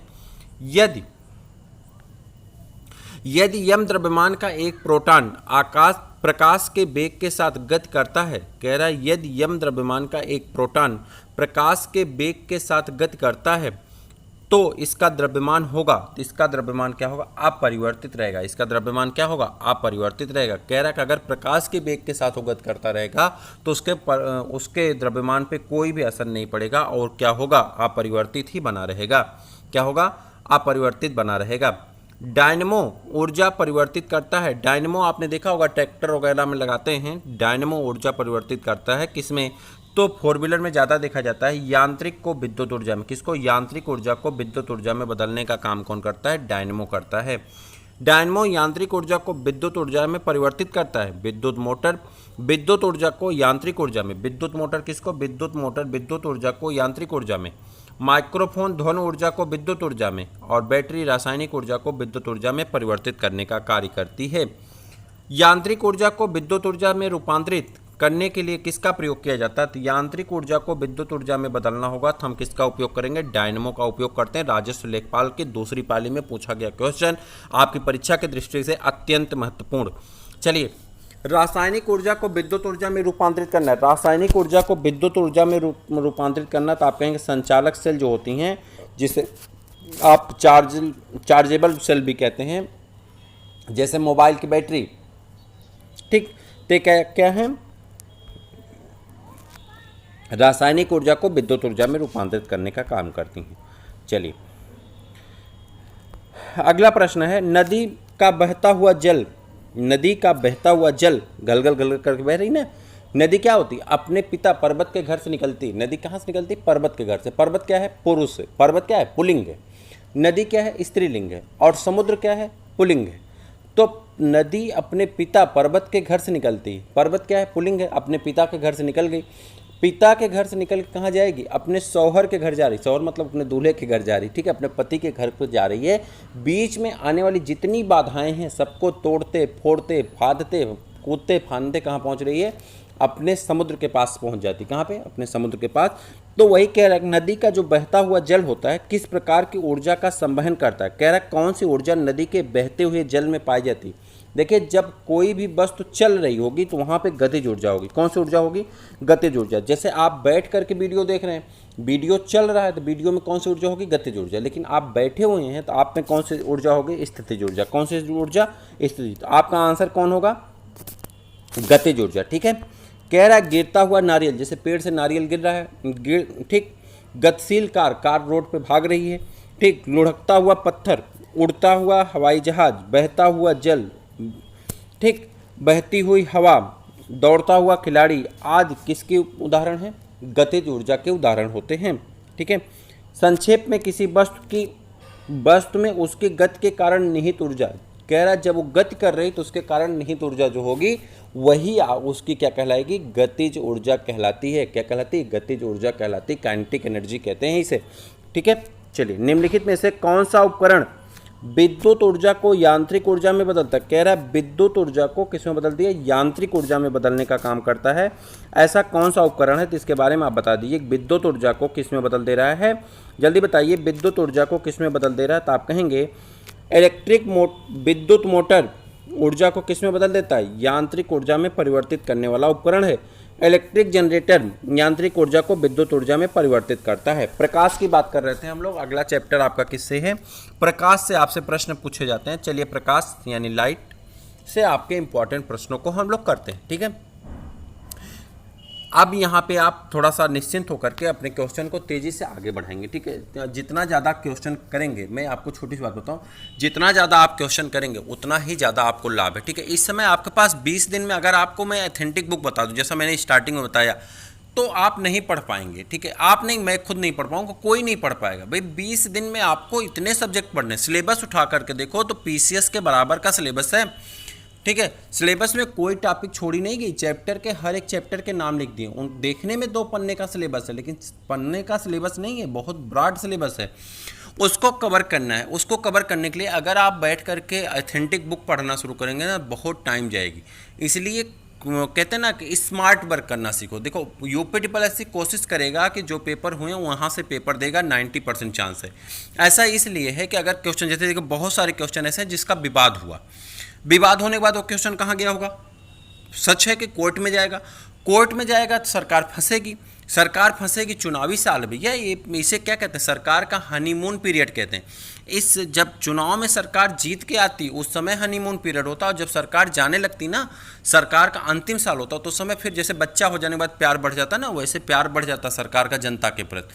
और जब प्यार जनता के प्रति बढ़ता तो सरकार ऐसे बहुत सारे काम करते हैं। और देख लीजिए 58,000 वैकेंसी, इसके पहले सरकार सो रही थी, 58,000 वैकेंसी एक बैग आ गई, वो भी मेरिट पे। एक तरफ मेरिट की बुराई करते हैं, दूसरी तरफ मेरिट पे वैकेंसी करवा रहे हैं हमारे मुख्यमंत्री साहब, क्या कहा जाए इनको, ठीक है। चलिए प्रकाश के पथ, आप ध्यान से पढ़िएगा। प्रकाश के पथ में एक वस्तु के आने पर छाया का निर्माण होता है। छाया का निर्माण कब होगा? जैसे देखिए, अगर आप कहीं खड़े हो गए, ठीक, जैसे मान लो सूरज पूरब में है और आप उसके सामने खड़े हो गए, रीजनिंग का क्वेश्चन आता है, आप उसके सामने खड़े हो गए। अब सूरज के सामने तो खड़े नहीं हो सकते, कहीं पे आप खड़े होंगे ना, तो सूरज की रोशनी जितना आपके ऊपर गिरेगी ना, वो पार नहीं होगी, तो वो आपका एक स्ट्रक्चर बन जाता है। चारों तरफ से सूरज की रोशनी होगी, बीच में आपकी छाया आ जाएगी, तो वही छाया कह रहा है। तो आप क्या हैं? पारदर्शी हैं। अगर पारदर्शी होता तो शीशे के अंदर लाइट चली जाती, प्रकाश चला जाता है। तो पारदर्शी तो नहीं है आप क्या हैं? अपारदर्शी। कैसे हैं? अपारदर्शी हैं। तो आप क्या हो जाएंगे? अपारदर्शी होते हैं। यानी बिल्डिंग हो, पेड़ हो, व्यक्ति हो, मनुष्य हो, गाय हो, भैंस हो, बकरी हो, घोड़ा हो, हाथी हो, कोई भी वस्तु खड़ी हो जाए जो अपारदर्शी हो, तो उसकी छाया उधर उस साइड में दूसरी विपरीत दिशा में क्या होती? बन जाती ठीक है, चलिए आगे बढ़ जाते हैं। प्रकाशीय सूक्ष्मदर्शी जिसे लाइट माइक्रोस्कोप कहते हैं में किसके लिए तेल निमज्जन का प्रयोग किया जाता है? तेल निमज्जन का प्रयोग किया जाता है। आप इसको ध्यान से देखेंगे। सूक्ष्मदर्शी की विभक्त शक्ति बढ़ाने के लिए, सूक्ष्मदर्शी की विभक्त शक्ति बढ़ाने के लिए क्या करते हैं? तेल निमज्जन का प्रयोग करते हैं। किसका? तेल निमज्जन का प्रयोग किया जाता है। ठीक है, पहला वाला ऑप्शन आपका सही है। एक सेकंड रुक जाइए। हाँ, चलिए आगे बढ़ जाते हैं। मोटर गाड़ियों के साइड की वस्तुओं को देखने के लिए आपके साइड में एक शीशा लगा होता है ना, साइड मिरर जिसे कहते हैं। तो साइड में जो दर्पण लगा होता है, उस दर्पण में आप पीछे आने वाली गाड़ियों को या जो आपके बगल से गाड़ियां पीछे जा रही हैं उन गाड़ियों को देखते हैं, वस्तु को देखते हैं, व्यक्ति को देखते हैं। तो वह शीशा कौन सा लगा होता है? आपसे क्वेश्चन यही पूछा रहा है। कह रहा है जो दर्पण लगा होता है वो दर्पण कौन सा होता है, इसी का आंसर आपको बताना है कि वह दर्पण है कौन सा। जल्दी से बताइए। तो वो कहेंगे आप कौन सा लेंस है? उत्तल दर्पण। कौन सा है? उत्तल दर्पण होता है। कौन सा दर्पण है? उत्तल दर्पण। मोटर गाड़ियों में साइड की वस्तुओं को देखने के लिए उत्तर दर्पण का प्रयोग होता है। उत्तर दर्पण द्वारा प्रतिबिंब आभासी, सीधे और वस्तु के छोटे बनते हैं। इसके द्वारा काफ़ी बड़े क्षेत्र की वस्तुओं का प्रतिबिंब एक छोटे से क्षेत्र में बन जाता है। इस प्रकार उत्तल दर्पण का दृष्टि क्षेत्र अधिक होता है, इसलिए इसे मोटर वाहनों तथा बसों में चालकों के बगल के पीछे के ट्रैफिक में दृश्यावलोकन के लिए लगाया जाता है। ठीक है, प्राथमिक रंग कौन से हैं? प्राथमिक रंग आपके लाल, हरे, नीले सभी हैं। कौन है? लाल, हरे, नीले, ये तीनों रंग किसमें आते हैं? प्राथमिक रंग के अंतर्गत आते हैं। कौन से? लाल, हरे, नीले। ठीक है, चलिए मुख्य रंग कौन सा होता है? वही आ जाएगा आंसर, लाल, हरा, नीला। ठीक है, लेखपाल में पूछा गया प्रश्न है, ध्यान दीजिएगा। निकट दृष्टि दोष संबंधी, निकट दृष्टि दोष में क्या होता है? दूर की वस्तुएं साफ नहीं दिखाई पड़ती। निकट दृष्टि दोष में दूर की वस्तुएं साफ नहीं दिखाई पड़ती हैं और दूर दृष्टि दोष में पास की वस्तुएं साफ नहीं दिखाई देती। तो आपका आंसर कौन सा होगा? दूर की वस्तुओं का साफ ना दिखना। ठीक, निकट दृष्टि दोष में व्यक्ति पास रखी वस्तु को देख लेता किंतु एक निश्चित दूरी से अधिक दूरी पर रखी वस्तु को स्पष्ट रूप से देख नहीं पाता है। ऐसी बीमारी को हम लोग क्या कहते हैं? चलिए बताइए। निकट दृष्टि दोष कहते हैं। आगे बढ़ जाइए, ज़्यादा उसमें पढ़ने की जरूरत नहीं। निम्नलिखित में से किसे निकट दृष्टि दोष के रूप में जाना जाता है? कह रहा है निकट दृष्टि दोष का साइंटिफिक नाम क्या है, आपको बताना है। निकट दृष्टि दोष का जो साइंटिफिक नेम है इसी के बारे में आपको बताना। तो उसे मायोपिया कहते हैं। क्या कहते हैं? मायोपिया कहते हैं। ठीक है, क्या कहा जाता है? मायोपिया। मेडिकल की भाषा में उसे क्या कहते हैं? मायोपिया कहते हैं। मायोपिया को निकट दृष्टि दोष के रूप में जाना जाता है। इस दोष में नेत्र, ठीक है, चलिए मैंने आपको बताया निकट दृष्टि दोष में दूर की वस्तुएं स्पष्ट नहीं दिखाई पड़ती। ठीक, दूर दृष्टि का एक रोगी यानी दूर दृष्टि दोष का एक रोगी 40 सेंटीमीटर की निकट की वस्तुओं को साफ नहीं देख पाता। ठीक, आँख में सामान्य बनाने के लिए उसे कितने लेंस का शीशा लगाना पड़ेगा? तो उसके लिए आपका आएगा 205 सेंटीमीटर का शीशा। तो आपका ऑप्शन नंबर तो सी सही हो जाता है, लेकिन कैसे निकाला जाता है ये यहाँ पे देख लेते हैं। कह रहा 1/, ये सब देखिए आपसे पूछा नहीं जाएगा, डायरेक्ट ऐसे क्वेश्चन पूछा जाएगा, ये याद कर लीजिए। ठीक है, उसके बाद न्यूमेरिकल सॉल्व करना हम आपको सिखाते हैं बाद में, जब साइंस स्पेशल की क्लास चलेगी तो उसमें हम आपको पढ़ाएंगे। ठीक है, चलिए। एक उत्तल लेंस जिसकी फोकस लंबाई 40 सेंटीमीटर है 25 फोकस लंबाई के एक अवतल लेंस के साथ स्पर्श करता है, संयोग से पावर क्या होगा? उसका पावर क्या होगा? तो आप कहेंगे -1D। क्या होगा? -1 डायोप्टर होता है। डी फॉर डायोप्टर होता है। डी फॉर क्या होता है? डायोप्टर हो जाता है। ठीक है, और अवतल लेंस की दूरी कितनी होती है? माइनस ऋणात्मक में ही होती है। क्या होती है? ऋणात्मक में होती है। डी फॉर डायोप्टर होता है। ठीक है, चलिए। एक वस्तु को फोकल लंबाई 20 सेंटीमीटर के उत्तल लेंस के मुख से लंबवत रखा गया है या जाता, जो भी कह दीजिए। लेंस से वस्तु की दूरी 30 सेंटीमीटर है। 30 सेंटीमीटर है तो बनने वाली छवि की स्थिति क्या होगी आपको ये बताना है। 60 सेंटीमीटर की दूरी पर बनेगी। फिर से देखते हैं। कह रहा है एक वस्तु की फोकस लंबाई 20 सेंटीमीटर के उत्तल लेंस के मुख्य अक्ष के लंबवत रखा गया है। लेंस से वस्तु की दूरी 30 सेंटीमीटर पर बनने वाली छवि की स्थिति क्या होगी? तो 60 सेंटीमीटर पर बनने वाली छवि की स्थिति बनती है। व्याख्या देखना चाहेंगे? चलिए व्याख्या देख लेते हैं, क्या है व्याख्या इसकी। ठीक,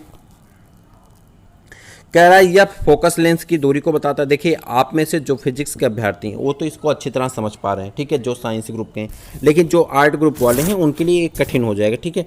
तो आप यहाँ पे दिमाग ना लगाएं, बस इतना लगाएं कि क्या हो सकता है। तो बस यहाँ पे देखिए अगर ऐसा दिया जाता है तो इसे आपको निकालना पड़ता है, ठीक है। अगर इस तरह का क्वेश्चन आएगा तो आपको सॉल्व करना पड़ता है, और सॉल्व करने के लिए आपको सीखना पड़ेगा। तो उसे सिखाया जाएगा आपको जब हम लोग जनरल साइंस की स्पेशल क्लास करते हैं, लेखपाल वगैरह सबके लिए, तब, ठीक है। इसमें कोई फर्क नहीं पड़ता कि आप दर्पण से कितनी दूरी पर खड़े। कह रहा है इससे कोई फर्क नहीं पड़ता कि आप दर्पण से कितनी दूरी पर खड़े, आपका प्रतिबिंब सीधा दिखाई पड़ता है।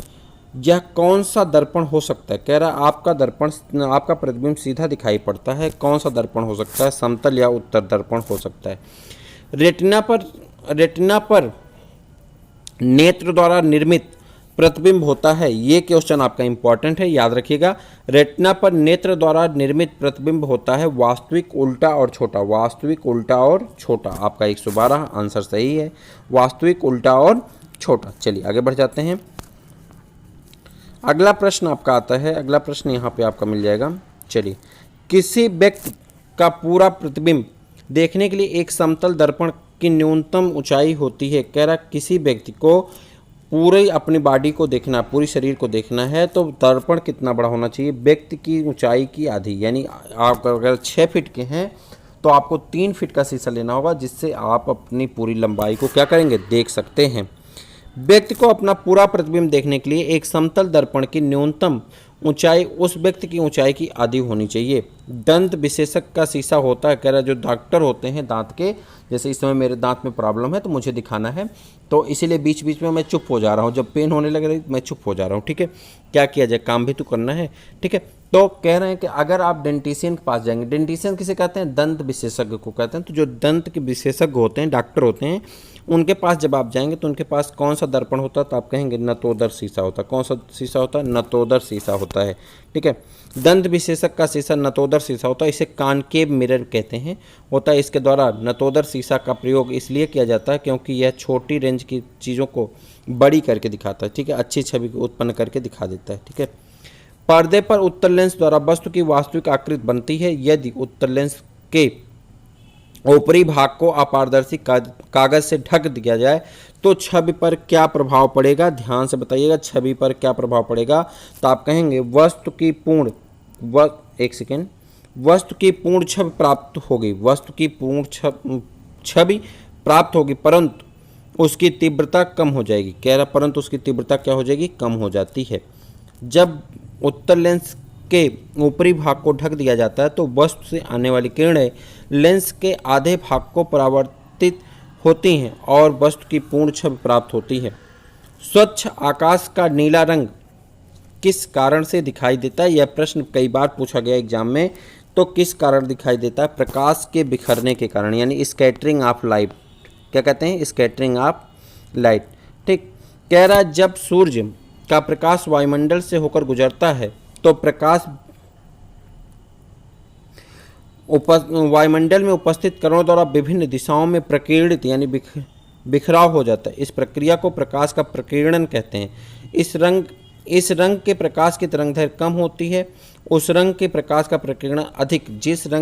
देखिए ध्यान से, जिस रंग के प्रकाश की तरंगदैर्घ्य कम होती है उसका प्रकीर्णन अधिक, और जिस रंग के प्रकाश की तरंगदैर्घ्य अधिक होती है उसका प्रकीर्णन क्या होता है? कम होता है, ठीक। समुद्र जल के नीला रंग का होने का क्या कारण? समुद्री जल के नीले रंग का होने का क्या कारण? कह रहा समुद्री जल आप देखते हैं नीला होता है ना। अच्छा, मैप जब आप देखते हैं तो कहा जाता है मैप में जहाँ पे ज़्यादा ब्लू हो वहाँ पे गहरे पानी को दिखाया जाता है, ठीक है। तो कह रहा है कि जो नीला कलर होता है वो किस कारण से होता है? तो आप बताएंगे किस कारण से होता है? तो पानी द्वारा रोशनी का क्या होता है? छितराव किया जाता है, ठीक है। किसका सबसे अधिक अपवर्तनांक होता है? कह रहा है किसका अपवर्तनांक सबसे ज़्यादा होता है? तो यहाँ पर 4 दिए गए हैं, चारों में से अपवर्तनांक सबसे ज़्यादा किसका है? हीरा का है। किसका है? डायमंड का है, ठीक है। तो प्रश्न में दिए गए उपर्युक्त विकल्पों में हीरे का अपवर्तनांक सबसे अधिक 2.42 और सबसे कम वायु का अपवर्तनांक 1.00003 होता है। जल का अपवर्तनांक 1.33 तथा कांच का अपवर्तनांक 1.52 से 1.62 के बीच में होता है। लाल गुलाब को जब एक नीले फिल्टर में रखा जाता है तो यह दिखाई पड़ता है कैसा? काला दिखाई पड़ता है। कैसा दिखाई पड़ता है? काला दिखाई पड़ता है। ये सब लूसेंट में दिया गया है और आप अगर पढ़े होंगे लूसेंट सामान्य ज्ञान वाले में दिया गया, सब कुछ दिया गया है। और लेखपाल में देखिए 2016 में बहुत सारे लोग सिलेक्ट हुए थे। आप लोगों का भी सिलेक्शन होगा, बस आप लोगों को जी लगा करके जान लगा करके करना है, ठीक है। बस पढ़ना है, मन लगा करके पढ़ लीजिए। 20 दिन इधर पढ़ लीजिए और उसके बाद 20 दिन के बाद कितना पढ़ना है? सितंबर, अक्टूबर में अक्टूबर नहीं, नवंबर में पेपर है आपका। उसका नवंबर के पहले या दूसरे सप्ताह में उम्मीद की जा रही है कि आपका पेपर हो जाएगा। तो आप सोच लिए 20 तारीख के बाद यहाँ कितना आपको मौका मिलना है? 1 महीना, 2 महीना, 2 महीने का गैप है। 2 महीने यानी सब मिला जुला के 90 दिन अगर मन से आप पढ़ लिए ना तो आप नौकरी पा जाएंगे। और नौकरी पा जाएंगे तो फिर आपको पढ़ने की आवश्यकता नहीं है, फिर आप पढ़ाएंगे सबको, ठीक है। कैसे पढ़ाएंगे वो तो आप जानते हैं। सूर्य के प्रकाश को पृथ्वी तक पहुँचने में कितना समय लगता है? ठीक है, कितना समय लगता है बताइए? 8 मिनट और 20 सेकंड का समय लगता है। अच्छा, मम्मी पापा सोच रहे होंगे ना कि बच्चा चलो लेखपाल हो जाएगा तो दहेज इतना मांगेंगे। ये दहेज जैसे अपने यहाँ क्या है ना कि एक कॉमन सी प्रोसेस है। रिश्तेदार भी दिमाग लगा के बैठे होंगे। अगर तुम सेलेक्ट हो गए तब तो तुम्हें फ़ोन करके नहीं पूछेंगे, देख लेना। अगर सेलेक्ट हो गए ना तो रिश्तेदार फ़ोन करके नहीं पूछेंगे, उनको सूचना लग जाएगी, कोई न कुछ बता ही देगा उनका हो गया। लेकिन अगर तुम फेल हो गए, सोचो अगर तुम फेल हो गए ना तो शाम को फ़ोन करेंगे, अच्छा क्या हुआ आज रिजल्ट नहीं, जो भी रिश्तेदार आपके होंगे वो पद के हिसाब से आप उनसे कहेंगे नहीं मेरा नहीं हो पाया। अच्छा, वो रखेंगे ना तो उन्हीं के बेटे, उन्हीं की बहू, उन्हीं की पत्नी। अभी भाई एक को बता दिए, घर भर बता दो। लेकिन आप जब आप सेलेक्ट हो जाएंगे ना तो आप खुद फ़ोन कर बताएंगे मेरा हो गया। अच्छा, बहुत अच्छा, बहुत हुआ, मैं तो भगवान से प्रार्थना कर रहा था, ठीक है। तो ये क्या है? मानव स्वभाव है। तो उसी मानव स्वभाव से बचने के लिए आपको क्या होगा? सिलेक्शन लेना पड़ेगा, नहीं कितने को जवाब देंगे। और एक बार सिलेक्शन ले लो तो किसी को जवाब देने की आवश्यकता नहीं, ठीक। फिर आप खुद फ़ोन कर करके बताएंगे कि मेरा हो गया, ठीक है। नासा के अनुसार सूर्य के प्रकाश को पृथ्वी तक पहुंचने में 499 सेकंड अर्थात 8 मिनट 19 सेकंड समय लगता है। निकटतम विकल्प जो आपका दिया गया 20 सेकंड दिया गया था, तो उस पर हम लोग आंसर किए। ऑप्टिकल फाइबर के काम करने के पीछे निम्नलिखित में से कौन सा वैज्ञानिक सिद्धांत उपयुक्त है? कह रहा कौन सा वैज्ञानिक सिद्धांत उपयुक्त है ऑप्टिकल फाइबर के काम करने के पीछे? कह रहा कौन सा? तो आप कहेंगे प्रकाश का कुल आंतरिक परावर्तन। क्या है? प्रकाश का कुल आंतरिक परावर्तन, ठीक है। प्रकाश तंतु या ऑप्टिकल फाइबर सिलिका से बनी पतली बेलनाकार नलिकाएं होती हैं जो प्रकाश के पूर्ण आंतरिक परावर्तन के सिद्धांत पर कार्य करती हैं। इसमें प्रकाश ऊर्जा का किसी प्रकार क्षय नहीं होता है। किसका तरंगदैर्घ्य सबसे अधिक होता है? किसका तरंगदैर्घ्य सबसे अधिक होता है? नारंगी का। सूर्य का श्वेत प्रकाश 7 विभिन्न रंगों बैगनी, गुलाब,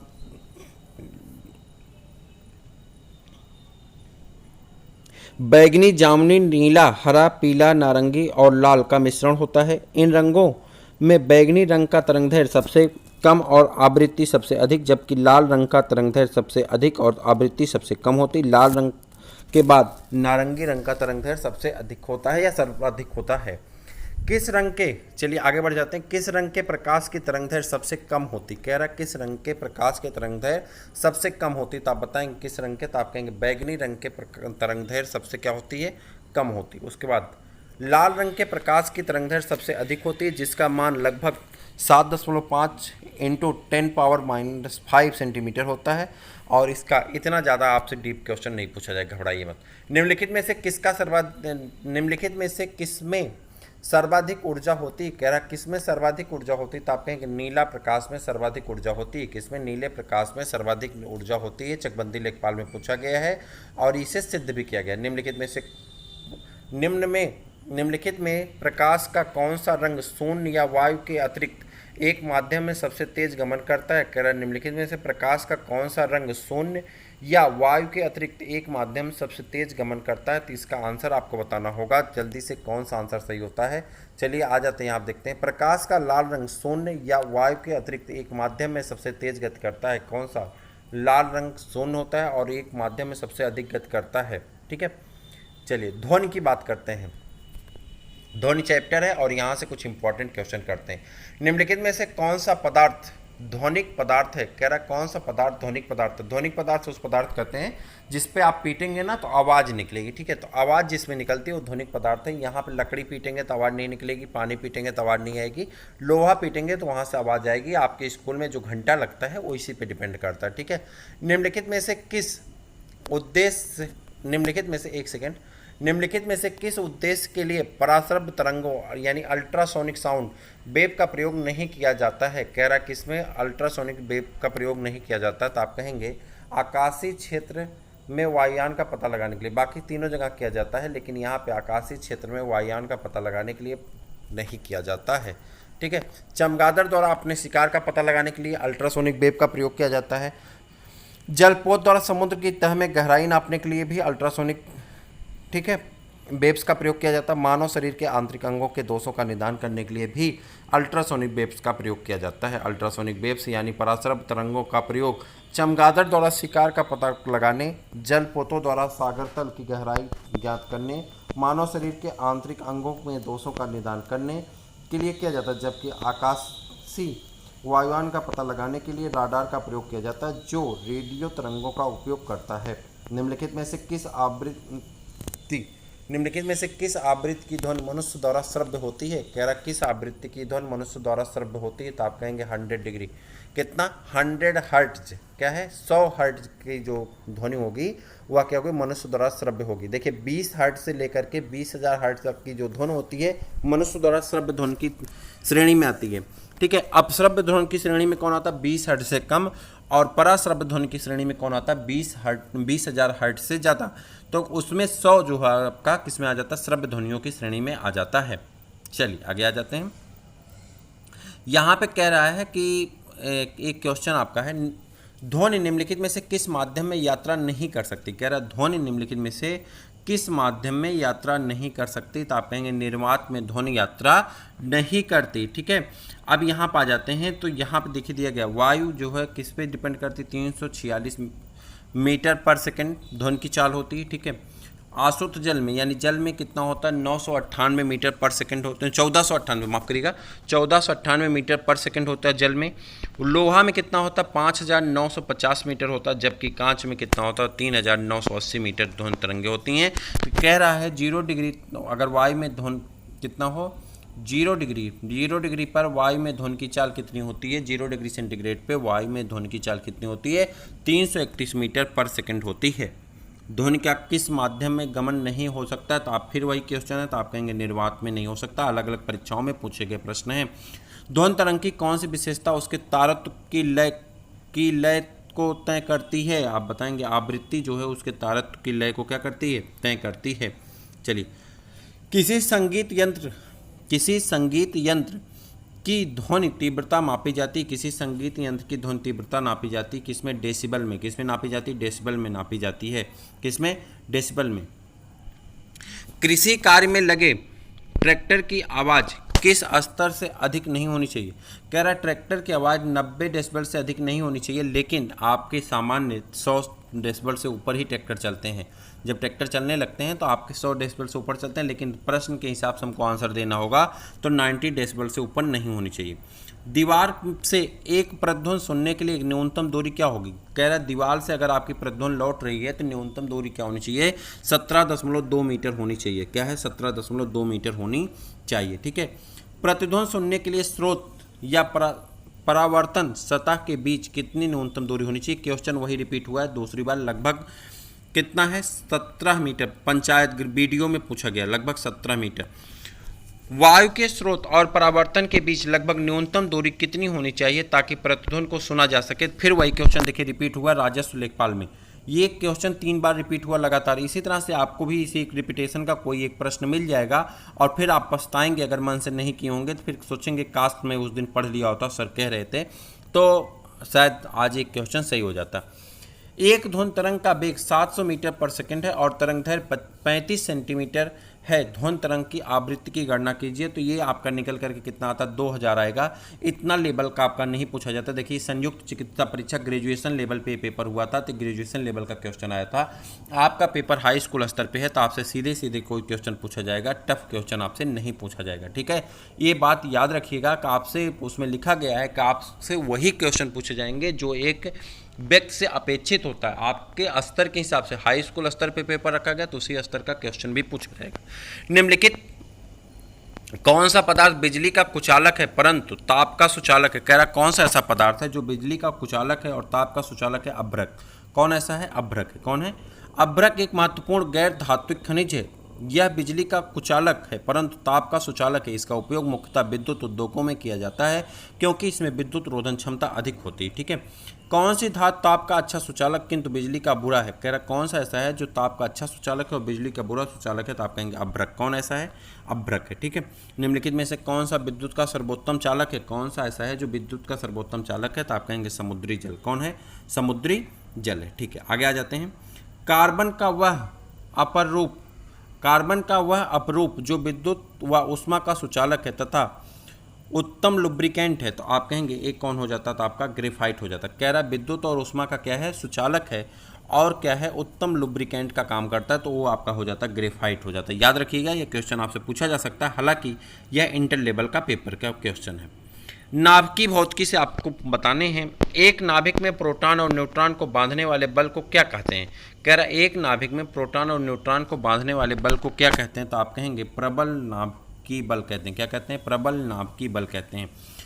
परमाणु के नाभिक में स्थित प्रोटॉनों और न्यूट्रॉनों को बांधने वाले बल को प्रबल नाभिकीय बल कहा जाता है। प्रबल नाभिकीय बल सभी मूल बलों में प्रबल होता है।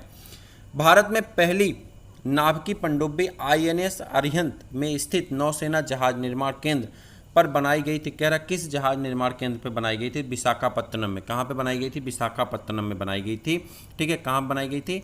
विशाखापत्तनम। INS अरिहंत भारत की पहली स्वदेश निर्मित नाभिकीय पनडुब्बी है। अत्याधुनिक तकनीकी पोतों से लैस परियोजना के अंतर्गत ये किस एडवांस टेक्नोलॉजी वेसल्स ATV परियोजना के अंतर्गत विशाखापत्तनम में स्थित नौसेना जहाज निर्माण केंद्र पर बनाया गया था।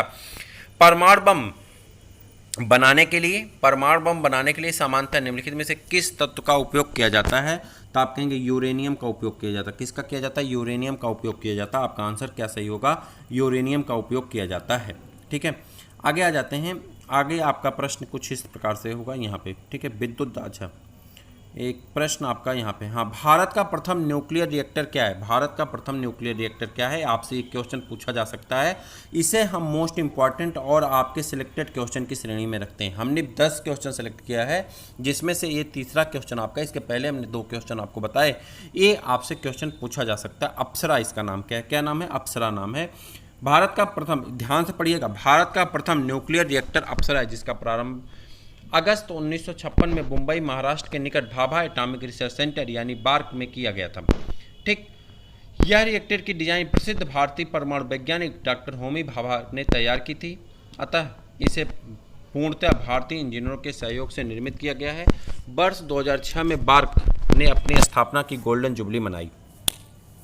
भारत के प्रथम परमाणु रिएक्टर का नाम क्या है? फिर से वही क्वेश्चन आपका रिपीट हुआ, कहाँ पे? अप्सरा।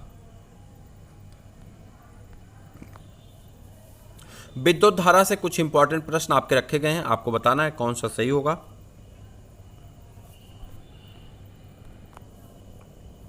फ्यूज एक विद्युत परिपथ इलेक्ट्रिक सर्किट की सुरक्षा निम्नलिखित में से किससे करता है? कह रहा फ्यूज किससे करता है? तो आप कहेंगे अतिभारण यानी ओवरलोडिंग से करता है। किससे करता है? अतिभारण यानी ओवरलोडिंग से करता है। परिवर्तक यानी ट्रांसफार्मर किस सिद्धांत पर कार्य करता है? ट्रांसफार्मर किस सिद्धांत पे काम करता है? यह क्वेश्चन एक्सेप्शन में, और इसे आयोग ने सबको इसका पूर्ण अंक दिया है। आप देखिए आयोग ने इस पे सबको पूर्ण अंक दिया है, ऑप्शन गलत दिया गया था। तो फिर से आते हैं अगले क्वेश्चन की तरफ बढ़ते हैं। एक प्रतिरोध एक टर्मिनल, यही होगा ना, हाँ, एक प्रतिरोधक एक निष्क्रिय टर्मिनल में विद्युत घटक है। कह रहा प्रतिरोधक यहाँ पे भरा जाएगा, टर्मिनल में विद्युत घटक है जो सर्किट ठीक तत्व के रूप में विद्युत प्रतिरोध लागू करता है। तो आपका आंसर क्या होगा? प्रतिरोध होगा। ठीक है, प्रतिरोध एक निष्क्रिय टर्मिनल विद्युत घटक है जो परिपथ के तत्व के रूप में विद्युत प्रतिरोध लागू करता है। इसका उपयोग विद्युत धारा के प्रवाह को कम करने, संकेतकों के स्तर को समायोजित करने के लिए किया जाता है। एक साधारण उपकरण है जिसका प्रयोग इलेक्ट्रॉनिक सर्किट को वियोजित करने या उसे पूरा करने के लिए किया जाता है। क्वेश्चन वही है लेकिन आंसर आपका चेंज हो गया थोड़ा सा, यहाँ पे स्विच हो जाएगा। क्या हो जाएगा? स्विच हो जाएगा। ठीक है, स्विच क्या करता है? किसी परिपथ में बिजली को कट ऑन ऑफ करने का काम करता है, बस वही वियोजित का मतलब ऑन ऑफ से है। ठीक है, चलिए। आवेशित की गई वह वस्तु द्वारा किसी अन्य आवेशित की गई वस्तु अथवा आवेशित ना की गई वस्तु पर लगाए गए बल को क्या कहते हैं? तो उसे क्या कहा जाता है? कह रहा है तो उसे क्या कहते हैं? विद्युत स्थैतिक बल कहते हैं। क्या कहते हैं? विद्युत स्थैतिक बल कहते हैं। यह क्वेश्चन देखिए आपका बहुत हाई लेवल का है। अब मान लीजिए इसको हम लोग पढ़ लेते हैं। यदि समय t में किसी चालक के किसी भी अनुप्रस्थ काट में शुद्ध वेग यानी नेट चार्ज Q प्रवाहित होता है, तो अनुप्रस्थ काट के माध्यम से प्रवाहित धारा I क्या होगी? I इक्वल टू Q/T होता है। I इक्वल टू क्या होगा? Q/T होगा, जो आपका आंसर हो जाता है।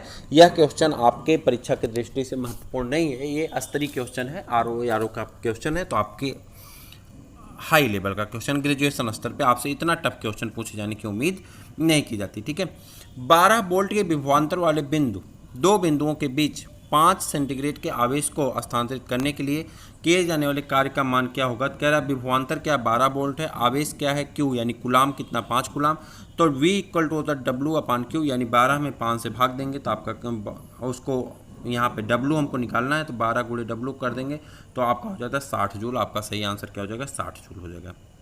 चलिए, तरंग गति से आपको बताना है, 1 सेकंड। चलिए, निम्नलिखित प्रकार के किस विद्युत चुंबकीय विकिरण को सबसे लंबे तरंगदैर्घ्य होते हैं? कह रहा है किस प्रकार के विद्युत चुंबकीय विकिरण में सबसे लंबे तरंगदैर्घ्य पाए जाते हैं? तो आप कहेंगे रेडियो तरंगों में। किसमें? रेडियो तरंगों में। किसमें? रेडियो तरंगों में। चलिए आगे बढ़ जाते हैं। अगला प्रश्न आपका आ जाता है, इस तरफ से आएगा आपका अगला प्रश्न। कहाँ पे? यहाँ पे। ठीक है, एक मिनट यहाँ पे। हाँ, ये है आपका एफएम प्रसारण बैंड के बीच होता है। कह रहा है एफएम प्रसारण बैंड के बीच क्या होता है? BHF रेंज यानी very high frequency range. Very high frequency range को क्या कहते हैं? एफएम। ठीक है, BHF रेंज कहा जाता है एफएम प्रसारण के बीच। आपसे पूछा जा सकता है, याद रखिएगा। समान प्रवस्था में कंपायमान माध्यमों में किन्हीं दो सबसे निकटतम कणों के बीच की दूरी को क्या कहते हैं? तरंगदैर्घ्य कहते हैं। क्या कहते हैं? तरंगदैर्घ्य कहते हैं। समान प्रवस्था में कंपायमान माध्यमों में किन्हीं दो सबसे निकटतम कणों के बीच की दूरी को क्या कहते हैं? तरंगदैर्घ्य कहते हैं। क्या कहते हैं? तरंगदैर्घ्य। गुरुत्व के अधीन गति। स्थिर गति में दौड़ रही एक रेलगाड़ी में बैठा यात्री लंबवत ऊपर की दिशा में गेंद फेंकता है। वह गेंद कहाँ गिरेगी? कह रहा वह गेंद कहाँ गिरेगी? वह गेंद यात्री के हाथ में गिरेगी। कह रहा ट्रेन चल रही है और उसमें बैठा हुआ एक आदमी अपना बॉल खेल रहा है, उस बॉल को उछालता है तो बॉल कहाँ गिरेगी? बॉल उसके हाथ में ही गिरेगी। ठीक है, उसके हाथ में ही आती है। ठीक है, वैसे भी बॉल नहीं छोड़ने वाला। देखिए, जब स्थिर गति से दौड़ रही रेलगाड़ी में बैठा यात्री गेंद को ऊपर दिशा में फेंकता है तो उस गेंद का क्षैतिज वेग उस ट्रेन की गति के बराबर होगा, इसके कारण गेंद वापस उसी के हाथ में क्या होगी? गिरेगी। ठीक, एक गतिशील बस में अचानक ब्रेक लगने से सवारी आगे की ओर झुक जाती है।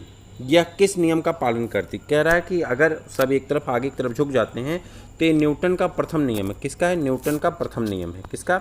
यदि किसी वस्तु विराम अवस्था में हो तो उस विराम अवस्था में ही रहेगी जब तक उस पर कोई बाह्य बल ना लगाया जाए, तो कह रहे कि अपने विराम अवस्था में ही पड़े रहेगी, जिससे जड़त्व की अवस्था भी कहा जाता है। यदि एक गेंद भूमि से h मीटर की ऊंचाई से मुक्त रूप से गिरती है तो ठीक जमीन पे लगने से पहले उसका वेग क्या होगा? कह रहा है ठीक जमीन पे लगने से पहले। ये क्वेश्चन आपके ग्रेजुएशन लेवल का, देखिए UDA LDA का क्वेश्चन है, तो ग्रेजुएशन लेवल का क्वेश्चन है। आपसे ऐसे प्रश्न की उम्मीद नहीं की जाती, ना ही आपसे पूछा जाएगा। तो ऐसे प्रश्नों पे आप डरिए मत और ना ही डरने का प्रयास करिए। ठीक है, जो आपको दिग्भ्रमित कर रहे हैं उन लोगों को दिग्भ्रमित करने दीजिए, आप परेशान ना हो। ऐसे प्रश्न आपसे नहीं पूछे जाएंगे, टेंशन ना लें।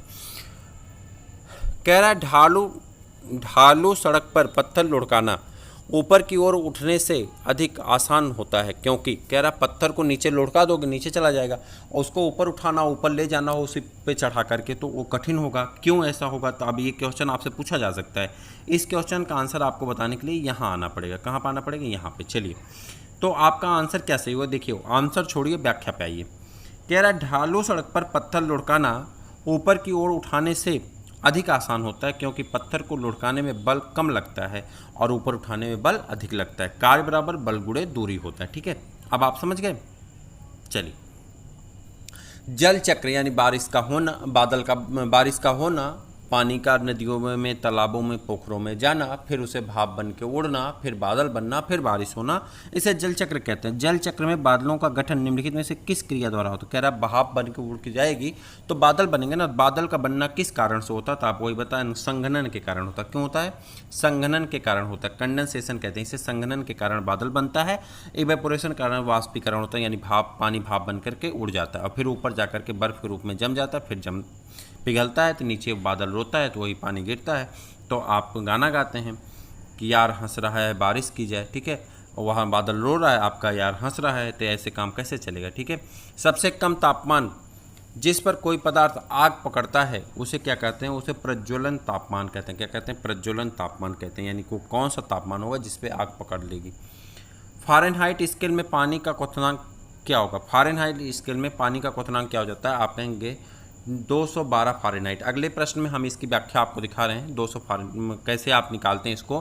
फ़ारेनहाइट स्केल में पानी का क्वथनांक 212 फ़ारेनहाइट तथा हिमांक कितना होता है? तो 300 कुछ होता है, ठीक है, वहाँ पे 32 होता है, ठीक है, वो पीछे चला गया, जाने दीजिए। कह रहा है वह तापमान जिस पर सेंटीग्रेड और फ़ारेनहाइट का पैमाना, ये भी क्वेश्चन आपका इंपॉर्टेंट वाली श्रेणी में है।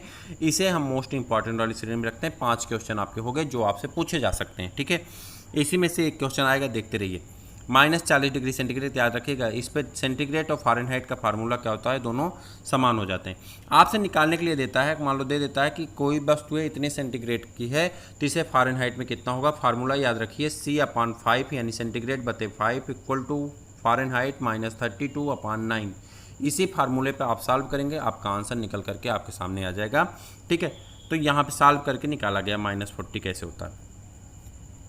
बर्फ की गुप्त उष्मा है, बर्फ की गुप्त उष्मा क्या है? 80 कैलोरी पर ग्राम। 80 कैलोरी पर ग्राम क्या है? 80 कैलोरी पर ग्राम है। क्या है? 80 कैलोरी पर ग्राम। नमक को बर्फ के साथ मिलाने से हिमांक, कह रहा है नमक को बर्फ के साथ मिलाने से हिमांक क्या होता है? घटता है। इसीलिए आइसक्रीम जब आप लेते हैं ना बहुत ठंडी होती है, कुछ देर बाद धीरे धीरे क्या होता है, जब इन्वायरमेंट में आता है बहुत तेजी से पिघलता भी है। क्लियर है? चलिए, 2 कांच के गिलास एक दूसरे के चिपक जाते हैं। कह रहा 2 कांच के गिलास एक दूसरे में रखे गए, चिपक गए हैं, उन्हें कैसे अलग करेंगे? तो कह रहा है बाहरी गिलास को गर्म पानी में डाल करके, गिलास को पानी गर्म करके उसमें डाल देंगे, बाल्टी में, लोटा में, किसी में, वो अपने आप छोड़ करके क्या होंगे? अलग हो जाएंगे। तो आपका पहला आंसर क्या होता है? सही हो जाता है। चलिए,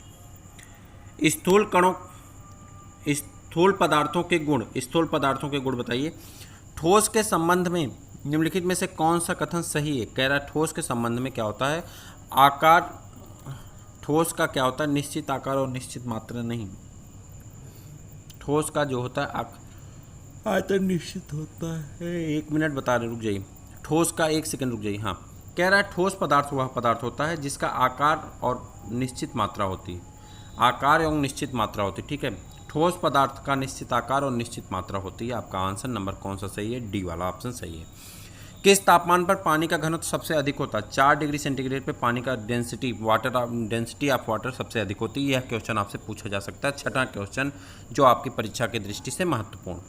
चले, शुद्ध जल का अधिकतम घनत्व किस पे होता है? सेम क्वेश्चन वही है, 4 डिग्री सेंटीग्रेड पे। क्या है? 4 डिग्री सेंटीग्रेड पे होता है, ठीक है। उसके बाद जब जल जमता है तो उसका घनत्व क्या होगा? यह भी आपका 7वां क्वेश्चन जो आपकी परीक्षा की दृष्टि से महत्वपूर्ण, क्या होगा? घटता है। कह रहा है जब जल जमता है तो उसका घनत्व क्या होता है? घटता है। क्या होता है? घटता है, ठीक है। क्या होता है? घटता है, ठीक है। आगे बढ़िए। प्रमुख वैज्ञानिकों और उनके आविष्कार, ये प्रश्न आपसे यहाँ से बहुत पूछे जाते हैं। यहाँ से ही आपके 5 प्रश्न कवर होंगे। सबसे पहले एक्सरे की खोज किसने की थी? डब्ल्यू.जी. रॉन्टजन ने। किसने की थी? एक्सरे की खोज। ये भी आपका इंपॉर्टेंट क्वेश्चन 8वां क्वेश्चन हो गया जो आपसे पूछा जा सकता है, डब्ल्यू.जी. रॉन्टजन। ठीक है, उसके बाद आगे बढ़ जाते हैं। अल्बर्ट आइंस्टीन को किसके लिए नोबेल पुरस्कार दिया गया था? ये याद रखिएगा, ये आपका 9वां क्वेश्चन जो आपके लिए इंपॉर्टेंट है। फोटो इलेक्ट्रिक प्रभाव के लिए। सापेक्षता का सिद्धांत उनका बहुत मशहूर है, लेकिन उनको इलेक्ट्रॉन क्यों दिया गया था नोबेल पुरस्कार? तो आप कहेंगे फोटो इलेक्ट्रिक प्रभाव के लिए दिया गया था। आप याद रखिएगा, यह प्रश्न आपसे पूछा जा सकता है। गलत मिलाप की पहचान करिए। गलत मिलाप की पहचान करिए अगर तो fountain pen, Louis Anderson Waterman, ये तो आपका सही है। यहाँ पे अमीटर आपका सही नहीं है, ये आपका गलत है। उसके बाद क्या है? बैरोमीटर, इवांजेलिस्टा टार्सेली सही है। उसके बाद एनिमेशन, एमिल रोनाल्डो, ये भी सही है। तो आपसे पूछ रहा है कौन सा गलत है, तो आप बताएंगे अमीटर वाला आपका गलत है। यहाँ आप देखिए, अमीटर का आविष्कार डच वैज्ञानिक हैंस क्रिश्चियन ओस्टर्ड ने किया था, ना कि जैकरसन जैक्सन ने। ठीक है, तो आपका ये आंसर सही हो जाता है। कौन सा? बी वाला। गलत वाला बताना था, बी वाला गलत है। असंगत मैच की पहचान करिए। प्रिंटिंग प्रेस किसने खोजा था? जहानसन गुटेनबर्ग, सही आपका। बैक्टीरिया एंटोन वान ल्यूवेनहॉक, आपका ये भी सही है। ऑक्सीजन एंटोनी लॉरेन लेबोजियर, और हाइड्रोजन ब्लेज पास्कल, ये दोनों आपके क्या हैं? प्रिंटिंग प्रेस की खोज जोहानसन गुटेनबर्ग ने तथा बैक्टीरिया की खोज एंटोन वान ल्यूवेनहॉक ने की थी। ठीक है, ऑक्सीजन की खोज का श्रेय जोसेफ प्रिस्टल को जाता है। तो आपका एक गलत हो गया, ऑक्सीजन की खोज जोसेफ प्रिस्टल को जाता है। आपका एक भी क्या हो गया? गलत हो गया, सी वाला ऑप्शन। ठीक है, और हमसे गलत वाला ही बताना हुआ। कार्ल विल्हम सील को जाता है, दोनों लोगों को जाता है। ठीक है, कार्ल विल्हम सील को जाता है, तो ये दोनों लोग, ये भी गलत हो गया आपका। जबकि एंटोनी लॉरेंस लेबोजियर को आधुनिक रसायन शास्त्र का पिता कहा जाता है। हाइड्रोजन की खोज हेनरी कैवेडिस ने की थी, तो आपका ये भी आपका गलत हो गया। तो इस प्रकार से आपका दोनों गलत हो गया। तो इस विकल्प को आंसर क्या माना गया था? डी माना गया था। यूपी पीएससी ने इसका आंसर क्या माना था? डी माना था। हालांकि आपका ऊपर वाला सी वाला भी गलत है और डी वाला भी गलत है। ठीक है, चलिए सही मिलान की पहचान करें। माइक्रोवेव ओवन, ठीक है, ट्रांसफार्मर, बैटरी, सही मिलान बताना है आपको। सही मिलान क्या है? तो यहाँ पर आ जाते हैं, एक आपका है, तो यहाँ सही मिलान हम लोग यहाँ देख लेते हैं।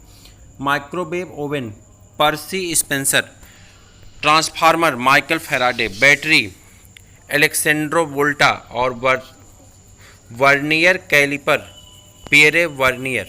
ठीक है, ट्रांसफार्मर की खोज किसने की थी? फिर वही क्वेश्चन आपका रिपीट हो रहा है, तो आप कहेंगे ट्रांसफार्मर की माइकल फैराडे ने की थी। उसके बाद निम्नलिखित में से,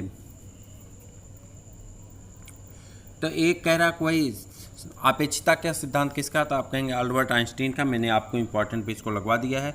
सापेक्षता का सिद्धांत यानी थ्योरी ऑफ रिलेटिविटी किसके संबंधित है? Theory of relativity Albert Einstein की है।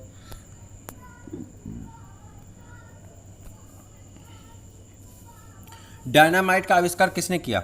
डायनामाइट का आविष्कार अल्फ्रेड नोबेल ने किया था। किसने किया था? अल्फ्रेड नोबेल ने किया था।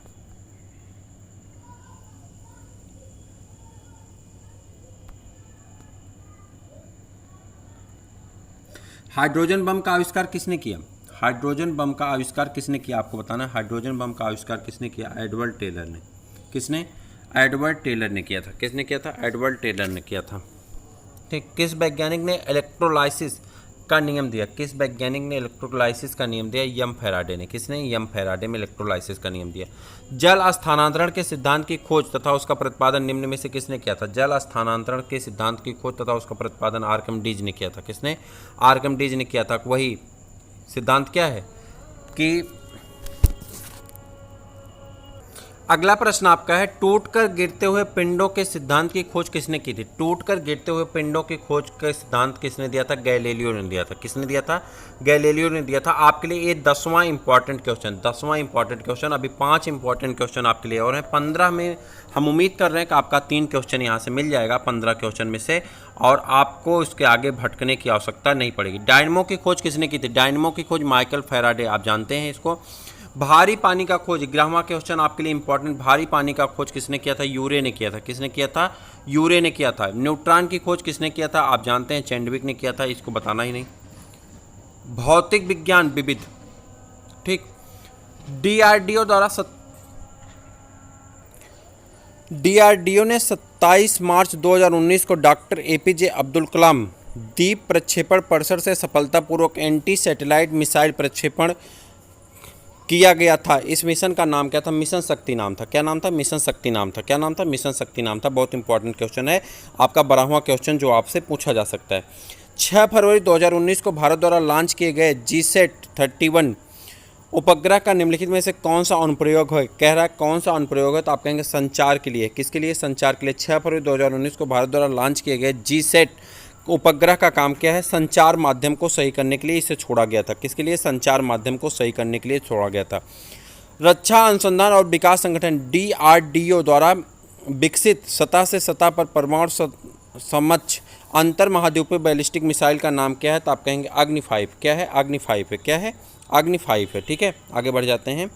इसरो द्वारा प्रक्षेपित मार्स ऑर्बिटर मिशन में सितंबर 2018 के मंगल ग्रह की कक्षा में कितने वर्ष पूरे किए? तो मंगल ग्रह की कक्षा में कितने वर्ष पूरे किए थे? 4 वर्ष पूरे किए थे। कितने वर्ष?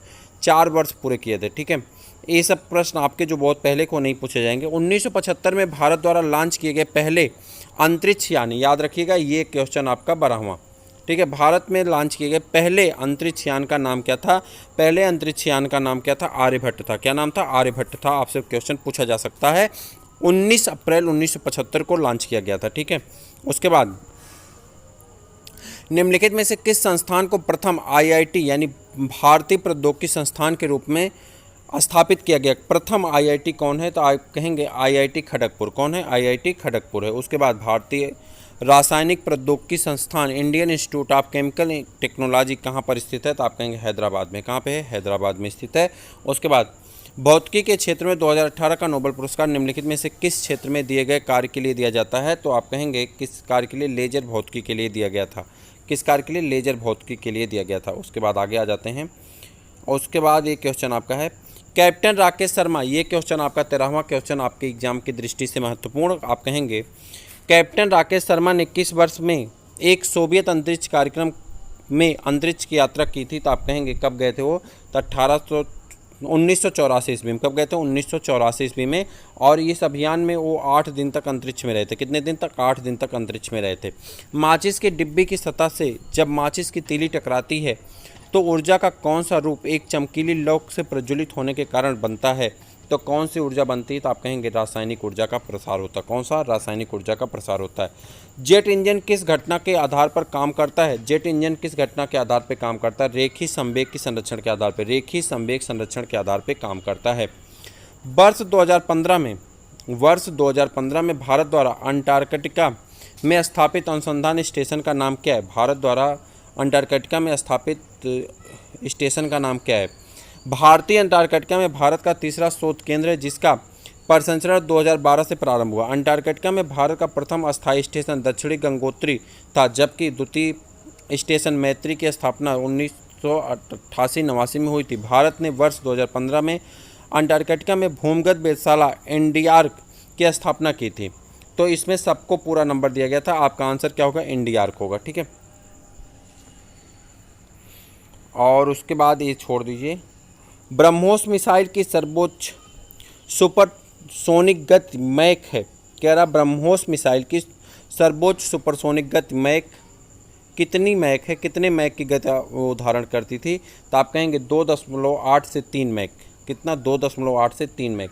ब्रह्मोस भारत और रूस के संयुक्त उपक्रम में विकसित एक सुपरसोनिक क्रूज मिसाइल है। यह अपने साथ 300 किलोग्राम का पारंपरिक युद्ध शीर्ष ले जा सकती है। यह मिसाइल 2.8 से 3 मैक तक की गति से मार करने में सक्षम है। भारत वर्तमान समय में ब्रह्मोस क्रूज मिसाइल हाइपरसोनिक की श्रेणी में, जिनकी मैक क्षमता 5 से भी अधिक है। क्या है? 5 से भी अधिक है।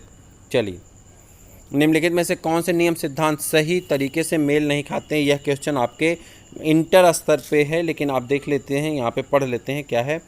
तो यहाँ पे एवोगाड्रो का नियम, एक ही तापमान और दबाव में सभी गैसों के बराबर मात्रा में अणुओं के समान संख्या होती, सही है। बायल का नियम, गैसों के दबाव और मात्रा के बीच संबंध, सही है। और कह रहा कौन मेल नहीं खाता? अच्छा, संक्रम सिद्धांत, व्यक्ति से संचारित होने वाली जीवित एजेंट के कारण होने वाली संक्रमण बीमारियां, ये भी सही है। हुंड का नियम, परमाणु में कोई भी 2 इलेक्ट्रॉन एक ऊर्जा स्तर में नहीं रह सकते, ये आपका गलत है। तो यही आपका, चूँकि गलत वाला ही हमको आंसर बताना था, तो ये आपका सही हो जाएगा।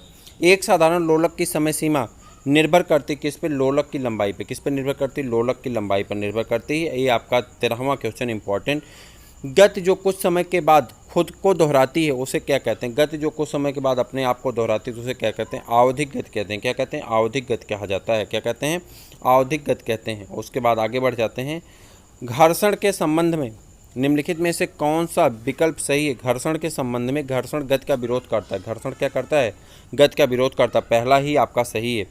विसर्पी घर्षण होता है। विसर्पी घर्षण होता है सीमित घर्षण से थोड़ा कम। विसर्पी घर्षण होता है सीमित घर्षण से थोड़ा कम। आपका आंसर होगा सीमित घर्षण से थोड़ा कम। इसरो का मुख्यालय स्थित है। आप अगला क्वेश्चन बताएंगे। इसरो का मुख्यालय स्थित है कहाँ पे? जल्दी बता दीजिए। इसरो का मुख्यालय स्थित है, जल्दी बताइए। बेंगलोर में। कहाँ पे? बेंगलोर में। कहाँ पे स्थित है? बेंगलोर में। भारतीय अंतरिक्ष अनुसंधान संगठन इसरो भारत का राष्ट्रीय अंतरिक्ष संस्थान है जिसका मुख्यालय कर्नाटक प्रांत की राजधानी बेंगलुरु में स्थित है। इसरो को शांति, निशस्त्रीकरण और विकास के लिए 2014 में इंदिरा गांधी पुरस्कार भी से सम्मानित किया गया था। 2014 में इंदिरा गांधी पुरस्कार से भी सम्मानित किया गया था। किसको? इसरो को। बार्क कहाँ स्थित है? बार्क कहाँ स्थित है? ट्राम्बे, मुंबई में। कहाँ पे? ट्राम्बे, मुंबई में स्थित है। कहाँ पे? ट्राम्बे, मुंबई में। टेप रिकॉर्डर में टेप की चाल कितनी होनी चाहिए? टेप रिकॉर्डिंग में टेप की चाल कितनी होनी चाहिए? 4.76 सेंटीमीटर प्रति सेकंड। 4.76 सेंटीमीटर प्रति सेकंड। प्रकाश वोल्टेज सेल होता है। प्रकाश वोल्टेज सेल होता है कितना? सौर सेल। प्रकाश वोल्टेज सेल होता है कौन सा? तो सौर सेल। स्टीफन हॉकिंस हैं एक। स्टीफन हॉकिंस क्या है? एक वैज्ञानिक है। स्टीफन हॉकिंस क्या है? एक वैज्ञानिक है। स्टीफन हॉकिंस क्या है? एक वैज्ञानिक है। उसके बाद निम्नलिखित में से कौन सी युक्त विभिन्न उपकरणों को श्रेणी क्रम में जोड़ने का काम करती है? कह रहा श्रेणी क्रम में जोड़ने का काम कौन करता है? स्विच करता है। कौन करता है? स्विच करता है। कौन करता है? स्विच करता है।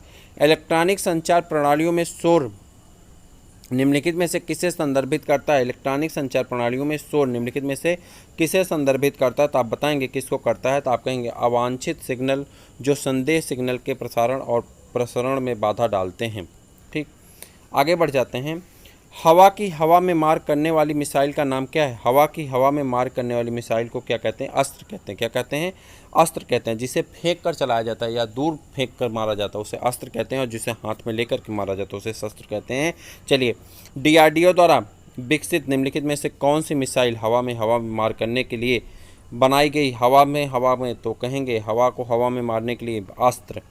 और उसके बाद निम्नलिखित में से किसने उसी विषय में 2 नोबेल पुरस्कार प्राप्त किए हैं? कह रहा किसने उसी विषय में 2 नोबेल पुरस्कार प्राप्त किए हैं? किस विषय में? तो जॉन बर्दीन। कह रहा है एक ही विषय में 2 बार नोबेल पुरस्कार प्राप्त किए हैं। कौन? जॉन बर्दीन। तो इस प्रकार से आपका, अच्छा इधर कुछ क्वेश्चन है आपके, चलिए देख लेते हैं कौन है। फिर से पूछ रहा है यहाँ पे क्या है, हाँ कहाँ चला गया, हाँ निम्नलिखित एक किस में पाए थे? जॉन बर्दीन, भौतिक में। ठीक है। निम्नलिखित में से किसने विभिन्न विषयों में 2 नोबेल पुरस्कार प्राप्त किए? कह रहा अलग अलग विषय में 2 बार नोबेल पुरस्कार प्राप्त किए। Madam Curie. मैडम क्यूरी क्या है? मैडम क्यूरी ने विज्ञान की 2 शाखाओं में नोबेल पुरस्कार प्राप्त किया है। मैडम क्यूरी ने वर्ष 1903 में भौतिक विज्ञान के लिए और वर्ष 1911 में रसायन विज्ञान के लिए नोबेल पुरस्कार प्रदान किया गया था। सैटेलाइट इनसेट 2E कहाँ से लॉन्च किया गया था? सैटेलाइट इनसेट 2E कहाँ से लॉन्च किया गया था? तो आप कहेंगे कोवरो अंतरिक्ष केंद्र से। कहाँ से? कोवरो अंतरिक्ष केंद्र से लॉन्च किया गया था। चलिए, स्टीयरिंग में फ्री प्ले किस कारण आती है? स्टीयरिंग में फ्री प्ले किस कारण आती है? तो ढीले होने के कारण, स्टीयरिंग के ढीले होने के कारण आती है। और किसी बस की चाल बढ़ने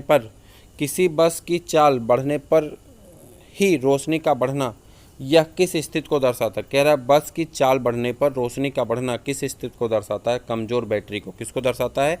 कमज़ोर बैटरी को दर्शाता है। और इस प्रकार से भौतिक से अभी तक के पूछे गए सभी प्रश्न आपके कंप्लीट होते हैं। हम उम्मीद कर रहे हैं कि आपने पूरा वीडियो देखा और आपको इसका लाभ अवश्य मिलेगा। हमने 15 इंपॉर्टेंट क्वेश्चन आपको इस बीच में बताए जो आपकी परीक्षा की दृष्टि से बहुत महत्वपूर्ण है, और हम उम्मीद करते हैं कि आपके एग्जाम में से उसी 15 में से 5 क्वेश्चन, 3 क्वेश्चन, 2 क्वेश्चन जो भी आपके एग्जाम में आने हैं वह पूछ लिए जाएंगे और आपका रिजल्ट अच्छा होगा। इसी के साथ हम आज आपसे विदा लेंगे। कल हम लोग बायोलॉजी की क्लास के साथ फिर मिलते हैं, और फिर उसके बाद केमिस्ट्री की क्लास, और उसके बाद फिर भूगोल, इतिहास, अर्थशास्त्र लगातार आपका अगले एक टॉपिक आती रहेगी। आप देखते रहें, अपने दोस्तों को शेयर करते रहिए। फिर मिलते हैं किसी और वीडियो में, तब तक के लिए इजाज़त दीजिए। जय हिंद।